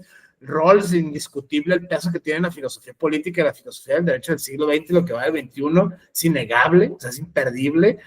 También Habermas, sin duda, pero los dos cogen a la misma pata, o sea, volvemos a la misma crítica de hace rato, que los dos son kantianos, pues, o sea, los dos creen en el maravilloso cuento de hadas de la racionalidad de Occidente, o sea, y la discrecionalidad no existe, y no existe tal como la irrupción del oficialismo en el poder político, y no existe un largo etcétera. O sea, eso es, creo que para nosotros, la moraleja o la enseñanza que nos deja pues, la malicia, ¿no? A las que nos prepara, a los que nos predispone, el análisis crítico del discurso como método. O sea, o sea, para no repetir, no, pues es que es Habermas, y ya pantallas a cualquiera citando Habermas, ¿no? O sea, ya más de 2, 3 echan para atrás cuando llegas en, no, Habermas por aquí, Habermas por allá, o sea, ya más 2, 3 doblan las curvas, ¿no? Pero también es como el peso, volvemos a la misma trampa, el peso etótico que tienen ciertos nombres, ¿no? O sea, si tú dices, no sé,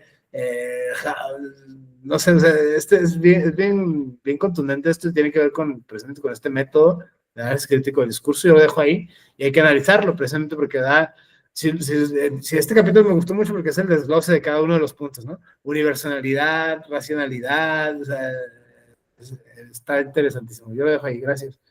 Digo, rápido, así, justo hablando de la violencia etótica, yo me acuerdo mucho así cuando fue un gran, digamos, antes y un después, cuando debatieron Habermas y Ratzinger, el ex papa, ¿no? Y era así como que, no, Ratzinger, sí, pudo hasta tantito moverle a Habermas, que es una gran ateo, ¿no? Así, pues, precisamente como que esto decirlo, pero pues, ¿quién es Habermas? ¿Qué demonios dijo Habermas, no? Y digo, ya no sé si alguien más tenga algo que comentar, sino para adentrarnos así rápido a lo que yo veo que es así el artilugio, un poquito de García Amado para desarmar la teoría jurídica de Robert Alexis, y empieza hablando de Habermas y su ética discursiva, la acción comunicativa, esta idea, pues, digo, en general, donde todo el discurso normativo, la idea de reglas y normas la norma perfecta que sea válida y aceptada por todos es aquella que se construye a través del diálogo, de la comunicación, que se rige por ciertas reglas, las reglas de sinceridad, de pretensión de validez, o sea, cuestiones así que ya habían construido también otros filósofos relacionados con la ética, ¿no? Y lo que hace, por ejemplo, bueno, no por ejemplo, lo que hace Robert Alexis es agarrar esta ética discursiva y la lleva a la decisión judicial. Y hasta ahí mismo el propio Habermas le responde a Robert Alexis y le dice, espérate, güey, espérate. O sea, yo lo que estoy haciendo con mi ética discursiva es, al mínimo, está dirigido hacia al ámbito del legislador, al ámbito de esa cuestión política, la creación de las normas, ¿no? No a la decisión del juez, o sea, la decisión del juez no va a tener esa dinámica, ¿no? Las normas válidas para el juez, a la postura de Habermas, son las que ya se construyeron a través de la ética discursiva, pero pues con los legisladores, ¿no? Que como bien dice Omar, una crítica total, o bueno, pues es un deber ser muy bonito, ¿no? Evidentemente, pues no creo que el propio Habermas esté planteando su filosofía como una descripción de la realidad, ¿no? Está construyendo pues un deber ser, ¿no? Así debería ser esta razón práctica, ¿no? Esta discusión entre la incertidumbre que implica, pues, hasta el propio derecho. A partir de ahí, les digo, Robert Alexis agarra la idea o este discurso, esta ética discursiva de Habermas, porque Habermas, cuando hablaba también de la creación de las leyes, llegaba a la idea de que, oye, si hay una ley que no sea o que no contenga este elemento de validez, que es que haya sido precedido por ese discurso, por ese acuerdo entre las personas, ¿no? Por ese entendimiento, decía Habermas, pues el ciudadano está en perfecta posibilidad de incurrir en desobediencia civil, ¿no? Oye, pues si impusieron una ley por X o Y, tú no estás de acuerdo, ¿no? Con tal impuesto, pues no lo pagues, ¿no? O, bueno, pues con las consecuencias legales que tiene ello, ¿no? Oye, pues estás en contra de la prohibición de tal sustancia, pues oye, pues la vas a consumir, ¿no? Vas a hacer música al respecto. Oye, pues no te gustan los corridos tumbados, ¿no? O no estás de acuerdo con la censura por el tema de los narcocorridos, pues ándale, me aviento el corrido, ya ni me sé alguno en particular, ¿no? Los Tigres del Norte, ahí la cantan, ¿no? Desobediencia civil. Pero ¿qué es lo que hace Alexis? Lo lleva a la decisión judicial y le da la permisión al juez de que, oye, si tú crees que una norma es injusta, no la apliques. Pues esa es la idea ante todo, ¿no? Pero, ¿qué es justo? ¿Qué es bueno, no? ¿Justo para quién? ¿Bueno para quién? Y a partir de ahí, Habermas construye o nos empapa un poquito, como lo digo, Habermas, García Amado, al igual que lo había hecho en las otras lecciones, pues nos da también un pequeño mapita conceptual respecto a las corrientes de la ética, habla de la ética objetiva, los cognoscivistas, los no cognoscivistas, o sea, si la ética o los valores morales existen independientemente de uno. Ahí están en el mundo, ¿no? Ahí están en la naturaleza. Oye, eres naturalista, pues ahí está, ahí en el medio ambiente. Eres cristiano, pues ahí está. Dios cristiano creó esas normas, ahí están. Oye, los cognoscivistas, ¿qué piensan? Pues que sí podemos allegarnos de eso, ¿no? Además que existen objetivamente, el ser humano perfectamente puede recogerlas. Con el método correcto, ahí ves cuál, ¿no? Ahí te pones a leer la Biblia o te vas ahí a esos, ¿cómo se llama? Al temazcal, ¿no? Te acercas con Pachamama, te echas ahí una ayahuasca y vas a encontrar los valores morales objetivos, ¿no? Objetivistas. Y ahí están como Habermas, el constructivismo ético, ¿no? Que también puede ser objetivista o no. Oye, es objetivo, pero pues lo tienes que ir construyendo a través del diálogo, etcétera, etcétera. Pero cuando lo llevas, digo, este es el campo de lo político, digámoslo así, pero cuando lo llevas al campo judicial, le estás dando la oportunidad al juez o la jueza a decidir cuando una norma es justa o es injusta, cuando ya lo había precedido en teoría ese procedimiento, ya como que la sociedad ya había determinado, pues a través de ese, ya también nos vamos un poquito a la crítica del liberalismo democrático, esta idea de que, oye, pues todas las personas con el simple hecho de ir a votar y que ya tienes tu dedo así manchado, ya le diste la oportunidad a una persona que en tu pinche habías conocido más que lo viste ahí en unos carteles ahí hasta arriba con el color que tal vez te gustaba, ¿no? Con la insignia con la que te sientes identificado, con el que menos te causa desprecio. Y no solo lo viste en la campaña, ya también la habías visto en anuncios donde que es que los entrevistaron en una entrevista, en esas revistas así bien curiositas que nada más publican entrevistas con políticos y siempre sus portadas es la carota del político que pagó bueno, ya me estoy metiendo en otras cuestiones, ¿no? Pero bueno, está esta pretensión de lo que crearon todas esas leyes, pues ya discutieron, ¿no? Ya vieron todas las posibilidades, todas las dinámicas valorativas, ya chocaron los distintos valores que existen, imagínense, ¿no? En un país como México, que somos riquísimos en cultura, que somos plural, a una grande intensidad, digámoslo así. De por sí es difícil de controlar eso en el Parlamento, si lo quieren ver así. Ahora Robert Alexi dice, un juez va a ser el que va a tomar esa decisión final. Oye, ya hubo un procedimiento legislativo, les digo, con la misma crítica, hubo conferencias, hubo parlamento abierto y todo, y luego de repente llega un juez y dice, no, ¿sabes qué? A mí no me parece justo. A un lado esta norma. Sí, pero ¿justo por qué? Adelante, Omar. Justo en esta aproximación de García Amado, parece como resumen la página 172, los axiomas de lo que estamos criticando, justo con el análisis crítico del discurso precisamente, de la ingenuidad teórica. Todo esto viene desde Kant, insisto, el proyecto es con Kant, ¿no? Siempre la famosa teoría práctica que irrumpe en la moral y el derecho, y que son cosas, tienen la misma vena universalista, cristiana, kantiana, hegemónica, que se ha ventilado desde Kant hasta nuestros días en el discurso científico.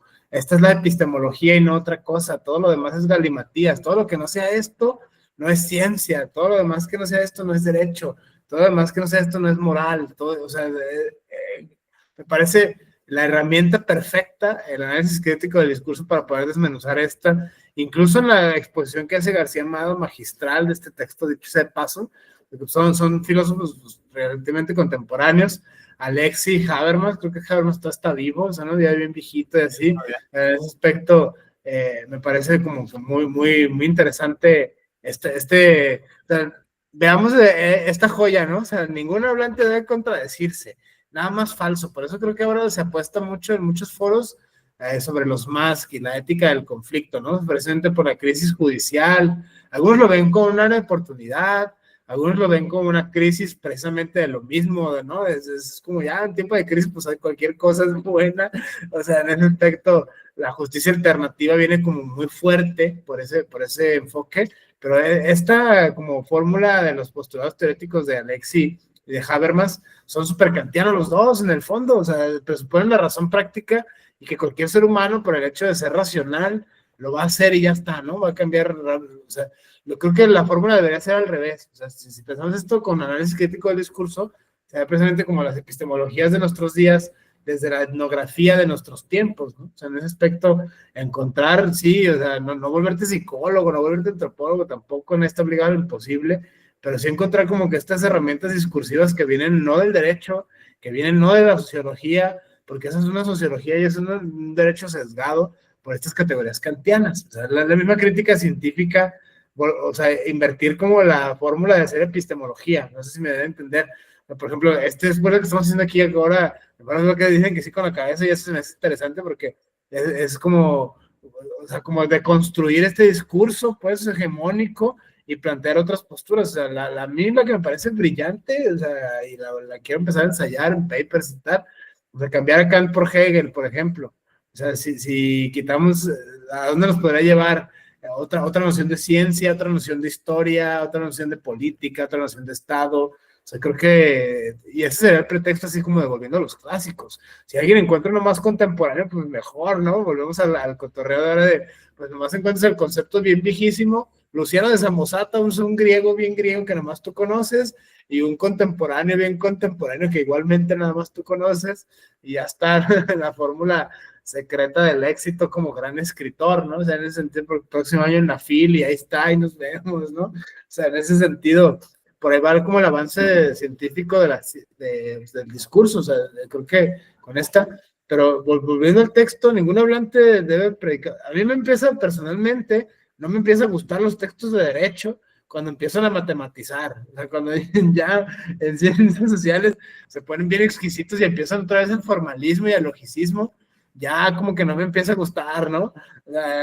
Bueno, a mí personalmente, ¿a quién le parece más? No, qué profundo, qué bárbaro, hasta en axiomas habla, mira qué listo es.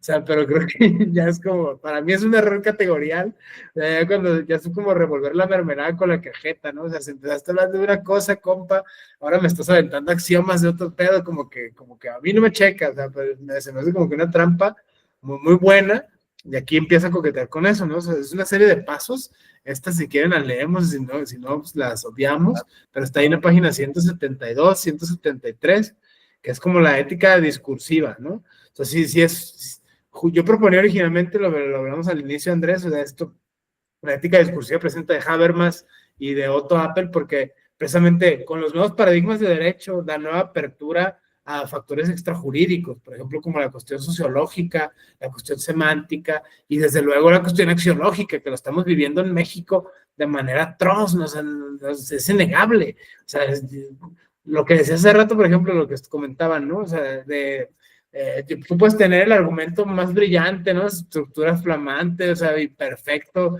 estructuralmente, pero vas a perder, gallo, porque ya está dada la orden desde antemano, o sea, por mucho que traigan tus argumentos bien perrones, bien padres, o sea, qué bueno que los ensayaste el espejo en 3, 4 idiomas, qué bárbaro, nadie como tú, pero ya está dada la orden desde arriba, güero, no vas a pasar, licenciada, no se va a armar, o sea, ya está dictado, ya está hecho, o sea, y hay que lidiar con eso como operadores jurídicos, como académicos, como ciudadanos incluso. No estoy diciendo que se normalice, ¿no? Es que nunca has trabajado en oficina y así es en las oficinas siempre. O sea, tampoco, pero creo que sí se puede. Precisamente ese crítico del discurso nos permite atrevernos a soñar con una epistemología local. O sea, yo no he visto en comunidades así vigentes actuales alguien que esté hablando de esto, por ejemplo. O sea, lo que yo estaba estudiando, y si ustedes están en las mismas pesquisas en su lucha, en su sendero, es la invitación pues, a unir fuerzas, ¿no? O sea, en ese aspecto, chance el Círculo de Viena, ¿no? Desde la Teoría de la Juventud, yo creo que así empezaron esa banda, o sea, y se puede hacer algo así. O sea, esa es mi propuesta fuerte, gracias por seguirme el rollo, y pues con esta la dejo, ¿no? O sea, en ese sentido, ahí está, ¿no? Y justo es la herramienta teórica de Nicky, o sea, justo que nos permite incluso desprendernos. A mí me gusta mixear mucho análisis crítico del discurso con la hermenéutica, entrar y salir de los textos, o sea, hacer como estas diferencias de voces, o sea, hasta dónde sí es mi viaje o no, o es mi lectura de bandijo, es mi lectura de mi apropiación de tal, o sea, aquí estamos, el mismo García Amado me parece bonito cómo escribe, porque nunca dice yo soy, y esta es mi postura, y ahí va, ¿no? O sea, empieza es de estos señores bien analíticos, así mega super analíticos, bien tetísimos, que de todo hace un mapa mental así enorme, pues está muy chido. Y ahí la crítica a la hermenéutica también de García Amado sería, pues bueno, pues ¿por qué esos y no otros, no? Pues obviamente la respuesta es sencilla, porque son los que conoce, porque son los de su tradición, o sea, como cualquiera de nosotros, ¿no? O sea, en ese aspecto esta como humildad antropológica se me hace siempre remarcable en los autores, sobre todo cuando están vivos, como es el caso de García Amado, ¿no? O sea, se podría defender, ¿no? De cualquiera de estas críticas, o sea, ya no estamos peleando con muertos, pues eso se me hace bonito, yo lo dejo aquí, está. Nos comenta Nicky Lag, en esta lección nuevamente se observa la influencia de Van Dijk, ¿no? El análisis crítico del discurso. No sé si quieras abundar un poquito más, Nicky. Sí, claro, muchas gracias. Nuevamente aquí el análisis del lenguaje, ¿no? Ya sea escrito o verbal, ¿no? Entonces, me parece que esta herramienta del análisis crítico es primordial en el caso de los abogados. ¿Por qué? Porque a partir de ese análisis o de esa interpretación que es lo que versa este texto, ¿no? La interpretación tanto de las normas como del discurso, válgase la redundancia, es primordial para saber cómo vas a argumentar, ¿no? ¿Cómo vas a atacar, ¿no? ¿Cómo va a ser tu contraparte? Y poder, bueno, de alguna manera,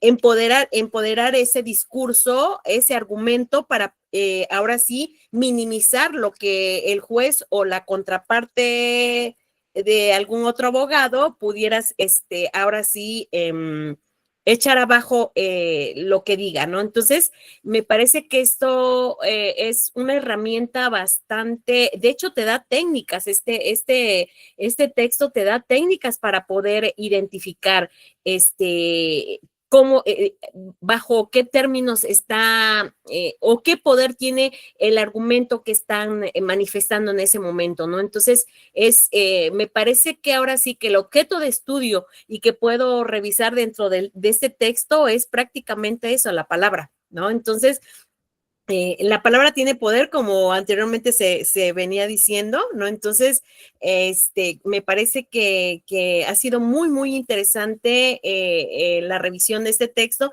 pero también me dio muchos elementos para un trabajo que estoy haciendo, que tiene que ver, que yo ya utilicé a Van Dijk como el análisis del discurso en un trabajo que presenté, que bueno, que está publicado. Y ahorita nuevamente lo veo presente, entonces me encanta, o sea, porque pude leer otros autores, ¿no? Que hacen el análisis del discurso, sin embargo, contrasté todos ellos y me incliné más por Van Dijk, ¿no? Entonces, me parece que todo el texto, esto está permeado de esa postura, ¿no? Bueno, esa es mi interpretación, y sí veo la gran influencia que él tiene ahora sí que en este autor. Gracias. No, gracias a ti, Nikki. A mí, bueno, salvo que Mónica quiera hacer algún comentario o Omar, a mí me gustaría, digo, siguiendo esta tónica, yo hacer un postulamiento de lo que a mí lo que me llevó a la conclusión, sobre todo mucho de los textos de García Amado. Digo, y quizás aquí esta sesión se está grabando, pero pues ni modo, y quizás voy a quemar un poco la cruz de mi parroquia, pues el discurso es poder, ¿no? Ya hemos visto a partir de la teoría de Van Dijk, ¿no? Esta idea de que el discurso es poder y es una manera de ejercerlo. A lo largo de la existencia de personas que aplican el derecho, que ahorita estamos asociándolos como personas juzgadoras, jueces o jueces, hemos olvidado o hemos, digamos, diluido esta idea de que al fin y al cabo sus sentencias, sus autos, sus resoluciones es poder, no están tomando decisiones de conflictos sociales a través del uso de su poder, ¿no? Y nos perdemos, o bueno, no nos perdemos, ¿no? Se han hecho muchas teorías respecto a controlar esa decisión o, digamos, encaminarlas, escuelas sobre la preparación que deben de tener estos jueces, estas juezas. Y yo creo que muchas de las teorías que eventualmente García Amado aquí critica le dan hasta Dworkin lo dice, ¿no? La idea de este juez Hércules, o sea, le dan unas super atribuciones, una mega responsabilidad social a estas personas que deciden, que toman decisiones en controversias judiciales. Se les tiene una expectativa y se les da un poder que yo creo que ningún ser humano puede llegar a estas visiones que les encomienda a estos autores, ¿no? Esta idea de seres perfectos que van a comprender de manera perfecta todo lo que implica la cosmovisión del pueblo sobre el cual van a decidir.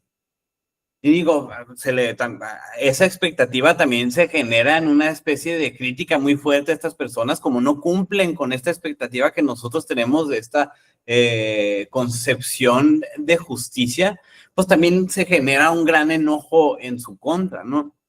Porque se les espera que hagan todo y que resuelvan todos los problemas. Ahorita, por ejemplo, la idea del control de constitucionalidad en el sistema mexicano prácticamente versa en que ellos, o sea, toda decisión final del constitucionalismo va a la Suprema Corte, a un conglomerado de 5 personas, antes eran 20 y tantas, luego fueron 11 y funcionan de manera diferente y actualmente son 9, pero al fin y al cabo, estas personas se les coloca sobre esas personas y su equipo de trabajo, digamos, que resuelvan o encaucen conflictos sociales existentes y fuertes, ¿no?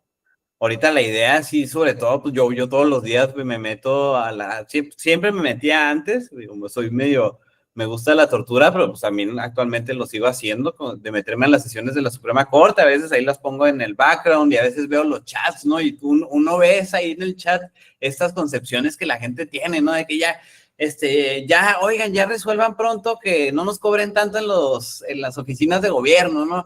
Oiga, ministra, aquí tengo yo un conflicto, con mi hija, no me resuelven desde hace años, o ya condenen al maldito usurero, ¿no? O sea, cuestiones así, ¿no? Como que se da esa expectativa muy fuerte, y yo siempre me he cuestionado si realmente ese es el ideal, ¿no? En cualquier sistema jurídico, y no por atacar a la figura del juez o la jueza, ¿no?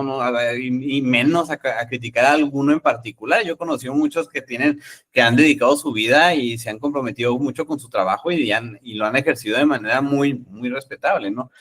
Sin embargo, nuestra sociedad pues lo vimos en la sesión pasada con Recasén Siches, lo vemos todavía todas estas reglas que está teniendo o que está enunciando Habermas aquí, que vimos con Omar. Alexi lo lleva, o sea, todo esto como que lo quiere matizar a la psicología del juez, ¿no?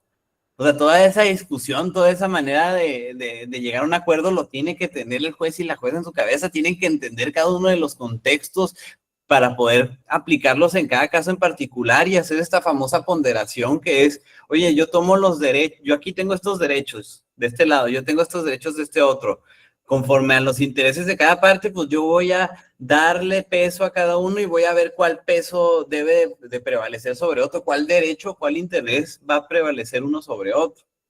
Y si lo dejamos a 9 personas, sean preparadas, no sean preparadas, sean de la corriente que a mí me gusta, que sean de la corriente mala, de la corriente buena, sean fachos, sean chairos, sean como que cual sea que se les ocurre las etiquetas que uno quiere usar para facilitar tomar tu propia decisión sobre esas personas.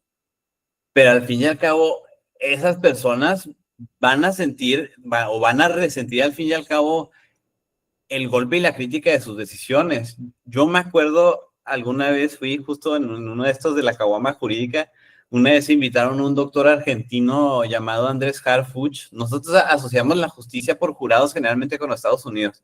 Y yo siempre que lo uso como ejemplo, las personas creen que estoy usando el sistema de Estados Unidos como ejemplo.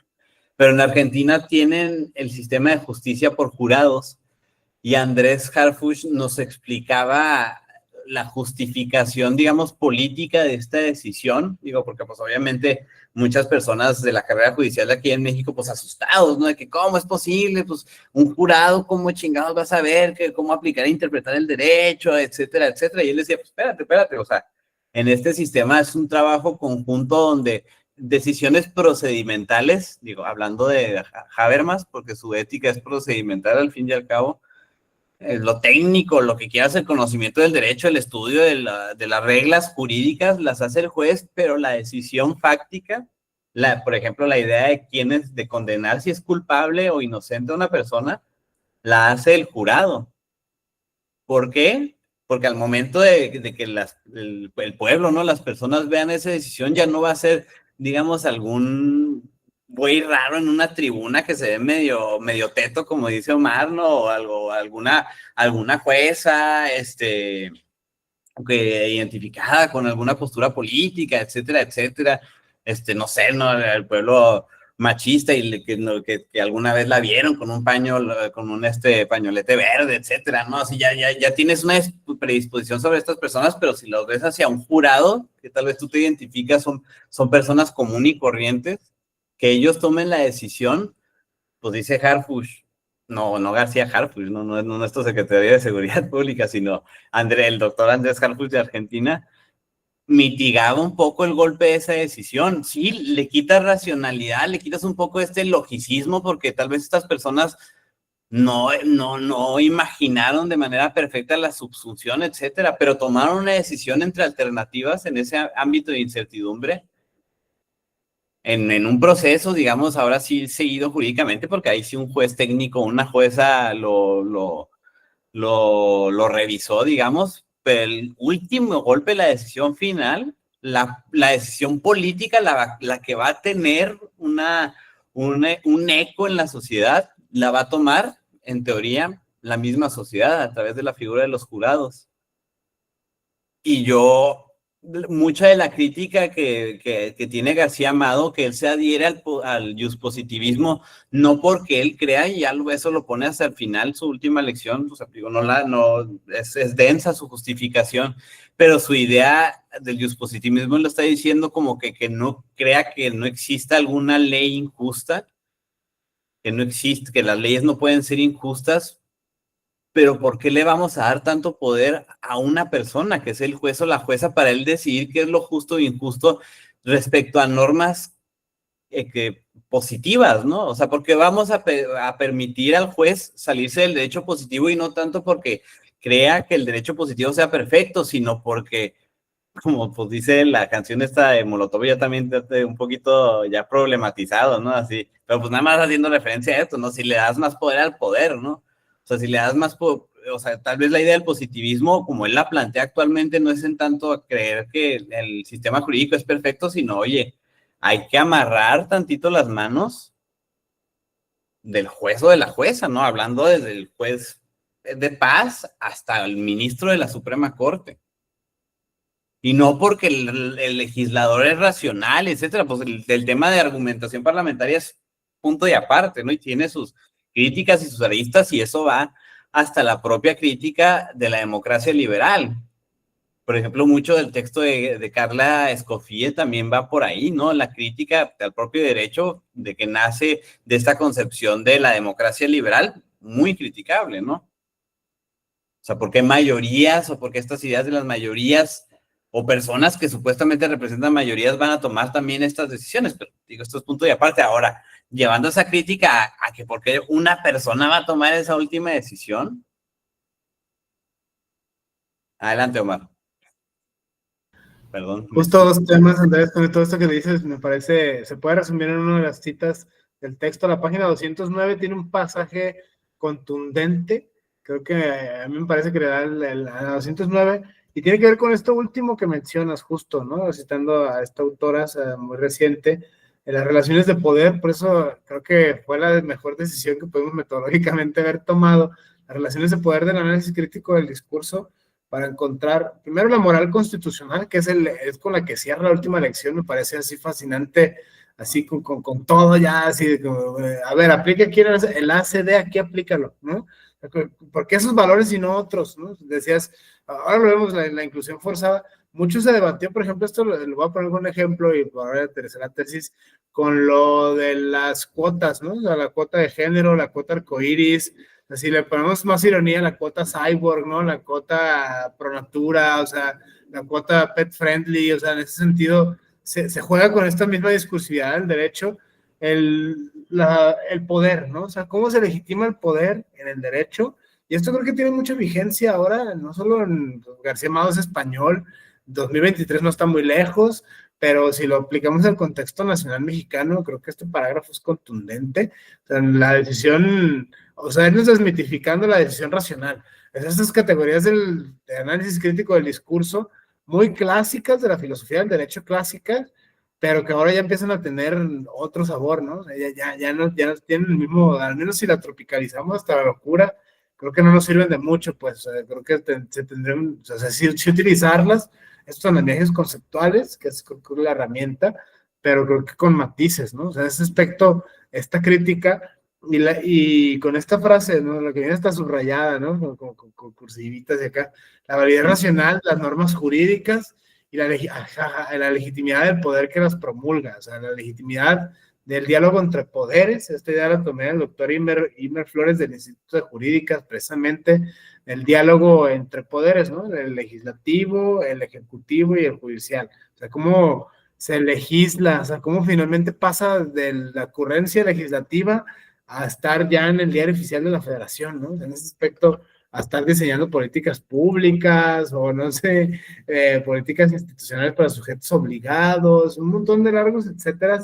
Se me hace muy, muy, muy divertida esta, y la ligo con esta precisamente con la última, el último capítulo, ya para ir cerrando como esta sesión con esta última, por ahí de la página 495, o sea, ya hasta el final del tiempo, final del texto, viene una muy divertida, que es prácticamente la moral constitucional. O sea, en ese aspecto, sí, García Amado está en el contexto constitucional español, ¿no?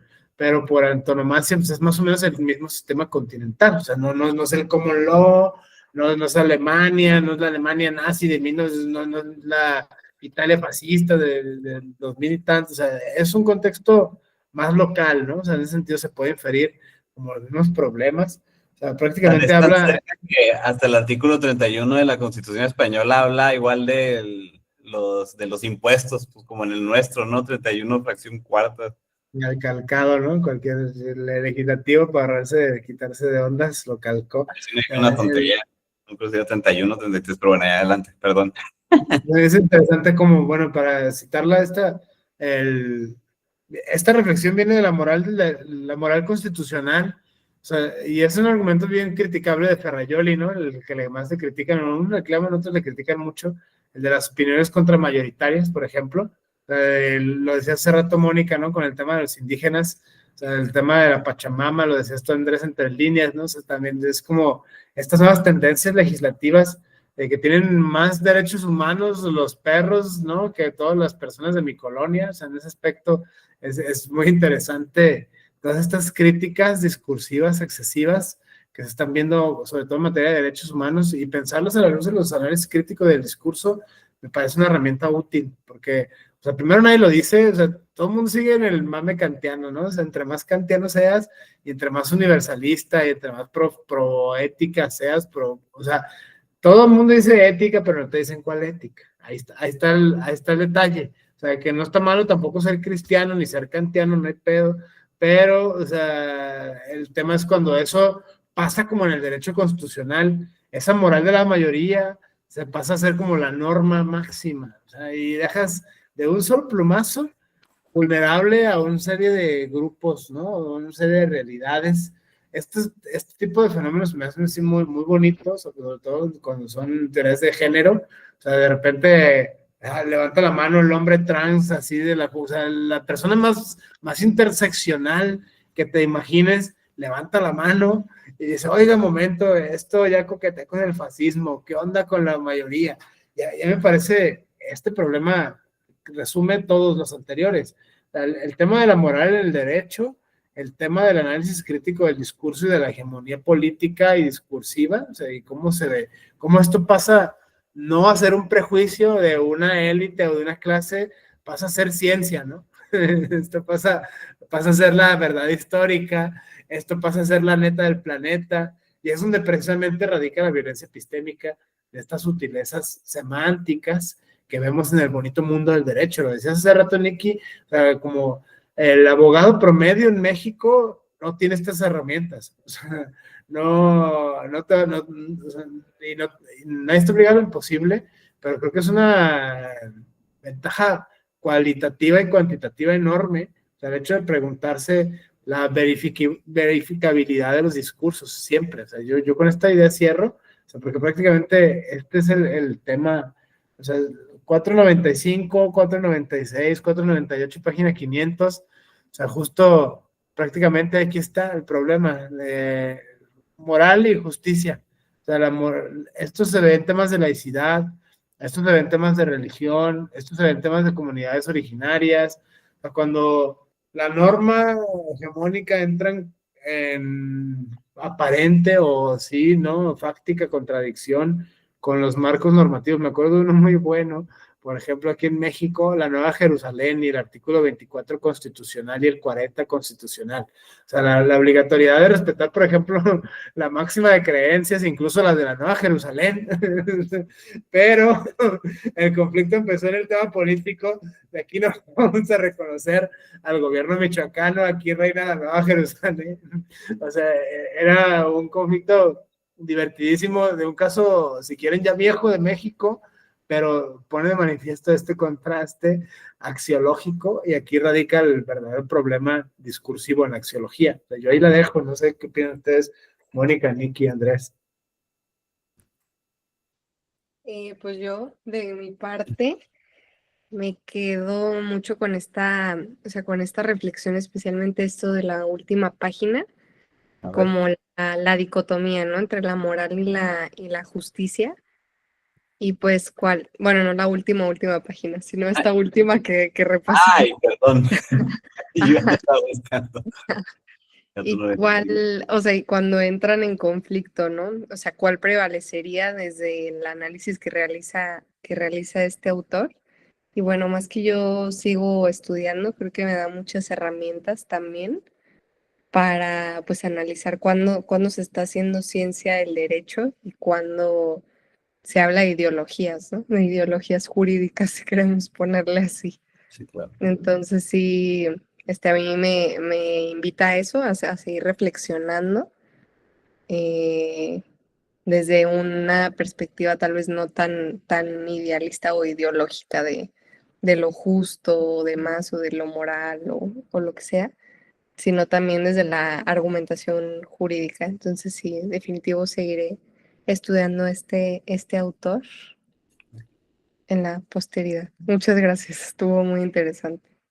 No, muchas gracias a ti, Mónica. No sé, antes de yo dar también mi conclusión, Nikki, no sé si quieras aportar algo. No, pues yo encantada porque, bueno, ahorita el trabajo justo que estoy haciendo, elaborando una ponencia, me está dando muchísima luz sobre cómo argumentar, ¿no? Sobre todo a partir del análisis del discurso, ¿no? Entonces, la revisión de, pues, en este caso yo me voy sobre el currículum, ¿no? Sobre el currículum, pero desde el derecho, ¿no? ¿Qué cuestiones de derecho están inmersas en dos carreras específicamente, ¿no? Entonces, una cuestión es lo que planteé, ¿no? Y que tiene que ver mucho con el análisis del discurso. Y bueno, y otra cosa es la que se está ejecutando y otra cuestión es cómo se lleva a la práctica. Entonces, tiene que ver también mucho con este análisis y que me llevó muchísimo a la reflexión de que tiene que ver con las normas. Una cuestión es lo que esté planteado de manera prescriptiva en las normas, cómo lo está interpretando el juez, pero también desde qué postura teórica la está haciendo, ¿no? Que a veces hacen una mezcla y que mezclan tanto las posturas teóricas que finalmente las decisiones no son las adecuadas o que para como el defensor, el jurista, ¿no? Le cuesta trabajo interpretar cuál es la postura del juez, ¿no? Entonces, me parece que este material me llevó a esa reflexión, me quedo muchísimo todavía con muchos retos de analizar el material, y sobre todo cómo llevarlo a la práctica, ¿no? Porque también cómo vincularlo a la luz de esta postura, ¿no? Porque pues es un teórico español, cómo se vincula con nuestro sistema jurídico, ¿no? Y también cómo interpretar lo que están haciendo los actuales juristas, lo que están haciendo los actuales jueces, ¿no? Estos nuevos jueces, qué postura es la que tienen, y a la luz de estas reflexiones, ¿no? Que aún me quedo con ellas y que todavía hay mucho por explorar y bueno, vincular con lo que está pasando actualmente en el sistema jurídico mexicano principalmente, y bueno, tenemos mucho por hacer. Gracias. No, gracias a ti. Y claro que sí, hay mucho por hacer. A mí me gustaría, justo hablando de esta dinámica que nos postula aquí García Amado, recogiendo un poco la la ética procedimental de Habermas. Justo un caso particular que ya lo trajo Omar aquí con nosotros, esta última controversia que hubo respecto a al derecho a la consulta de las personas con discapacidad. Que esta postura que surgió, porque antes, reduciéndola a lo más simple, ¿no? La anterior Suprema Corte consideraba este derecho como un derecho, digamos, sustantivo en la idea de que, oye, cualquier ley que afecte a personas con discapacidad tiene sí o sí que estar precedida por un proceso de consulta hacia ellas, ¿no? O sea, a escucharlas, que también se tomen en cuenta sus opiniones. Y con base en ese criterio se cayeron muchas leyes, ¿no? Del sexenio anterior en particular. Llega la nueva corte, propone una de las ministras, la ministra Lenia Batres, en alguno de sus proyectos, digamos, matizar ese criterio y decir, no es un todo o nada. Al fin y al cabo dice, si una ley termina beneficiando a las personas con discapacidad, pues podemos obviar que no se llevó a cabo esa consulta. Que en pocas palabras, y es una postura que también recogió el propio ministro presidente, pero yo les digo, yo escuchaba las sesiones y hubo, sobre todo el ministro Giovanni, la ministra Yasmín Esquivel, estaban un poquito, o bueno, no formulaban una posición tan fuerte, creo yo, al respecto, como que no estaban se seguía hablando mucho de este matiz, que al fin y al cabo, cuando se dan estas audiencias públicas, una de las personas, no me acuerdo su nombre, era una mujer,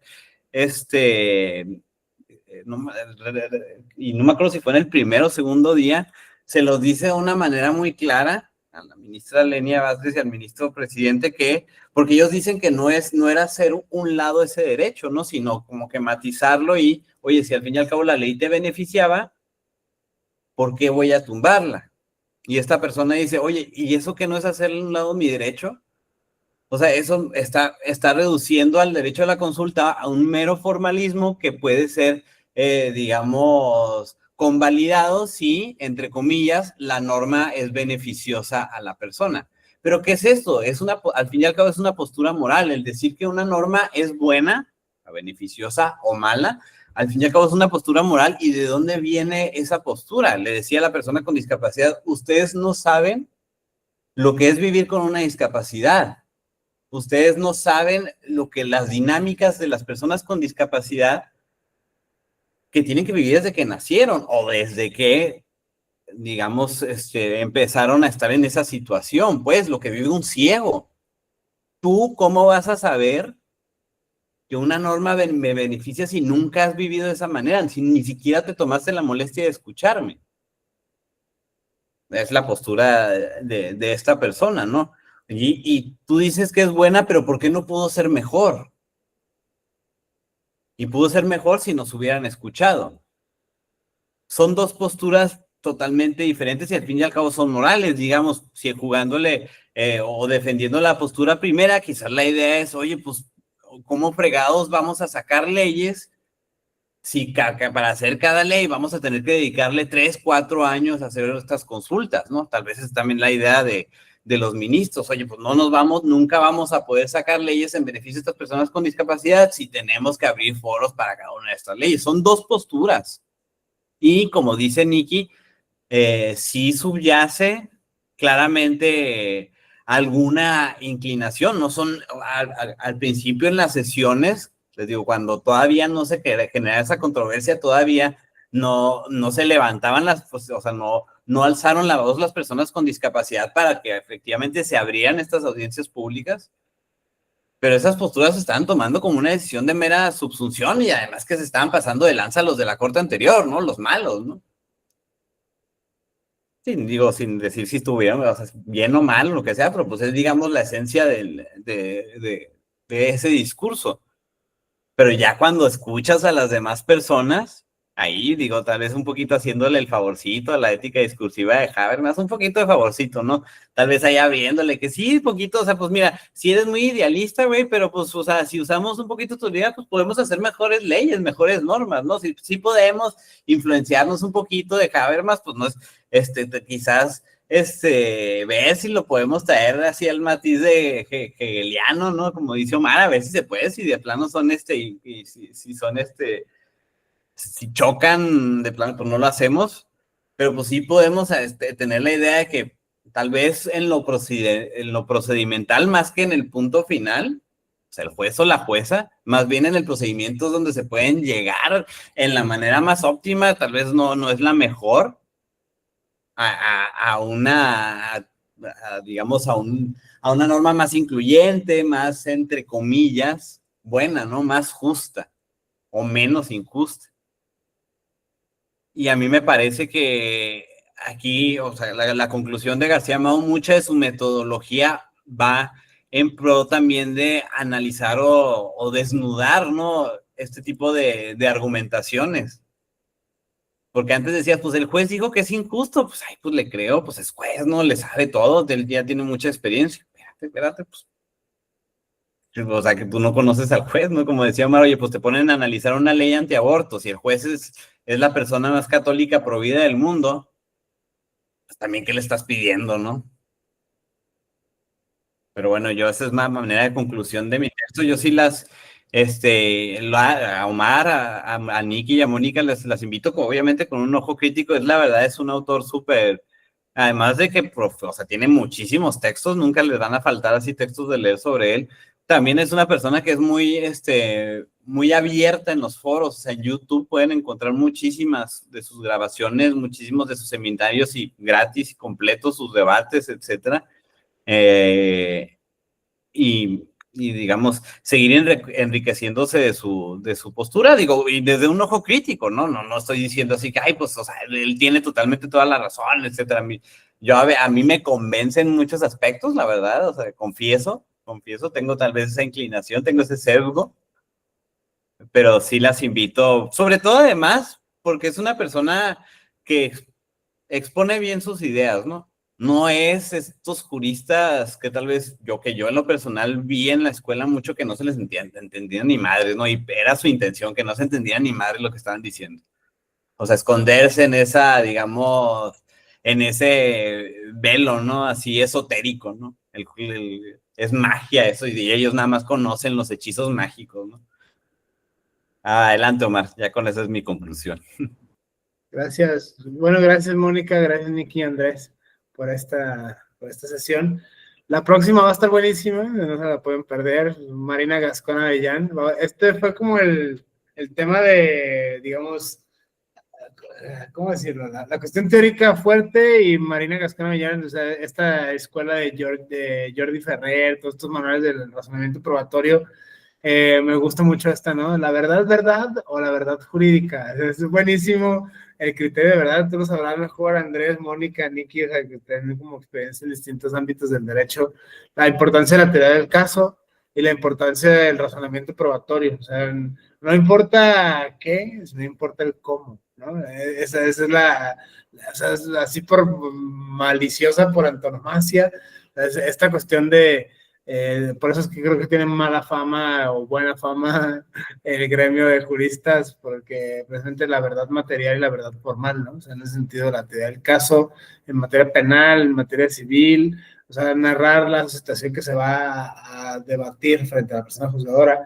Esto pensando en la lógica tradicional jurisdiccional. Esto también se puede pensar todavía más divertido, se pone con los métodos alternos y otras estas nuevas formas de justicia que se están ensayando en el presente, no solo en México, en el mundo, también es muy, muy divertido. Pero Marina Gascón Avellán, el razonamiento probatorio, buenísimo, imperdible. Tú, Andrés, texto predilecto, casi de bala con nombre, ¿no? En ese sentido, es buenísimo. A mí me encanta, o sea, si ustedes estamos aquí, nos estamos haciendo garras a los jueces y juezas por su postura moral, Marina Gascón se las hace garras por creerse científicos. O sea, por creerse también así que le saben, o sea, si nosotros lo estamos criticando por creer que saben derecho y todo el tema de la moral con el derecho, ella se los hace garras, pero en el tema de que, oye, pues tú cómo crees saber lo que sabes, ¿no? O sea, ¿cómo crees que esto está probado? A mí la verdad, yo sí les digo, si se pueden llevar a una autora de este curso, o sea, a mí me encanta, sobre todo si la pueden leer, si le quieren dedicar así a alguien en particular lectura, esa Marina Gascón es muy técnica, pero la verdad, o sea, es una súper jurista. Ella, les digo, si se pueden llevar a alguien de este curso, yo les sugeriría que se lleven a Marina Gascón. No quiero hablar así, spoilear tanto, ¿no? Así ya lo veremos la próxima semana. Sí. La próxima sesión, entonces, los hechos en el derecho, es el razonamiento probatorio. Aquí es donde creo que se vuelve todavía más palpable, más tangente esta cuestión de discursiva, análisis crítico del discurso, por redundante que suene científico, o sea, eso es muy bueno. No es que digas, sino es cómo lo digas, ¿no? O sea, en ese aspecto está buenísimo, te gustó a los sofistas. Bueno, pues de mi parte no me queda más que agradecer la próxima sesión. Yo creo que mañana mismo les mando el texto y toda la invitación a seguir en contacto. Gracias, Mónica. Gracias, Nikki. Gracias, Andrés. Muchas gracias. No, muchas Muchas gracias y buenas noches. Buenas Muy buenas noches. noches. Que tengan excelente semana. Igualmente, muchas gracias. Nos vemos el próximo lunes.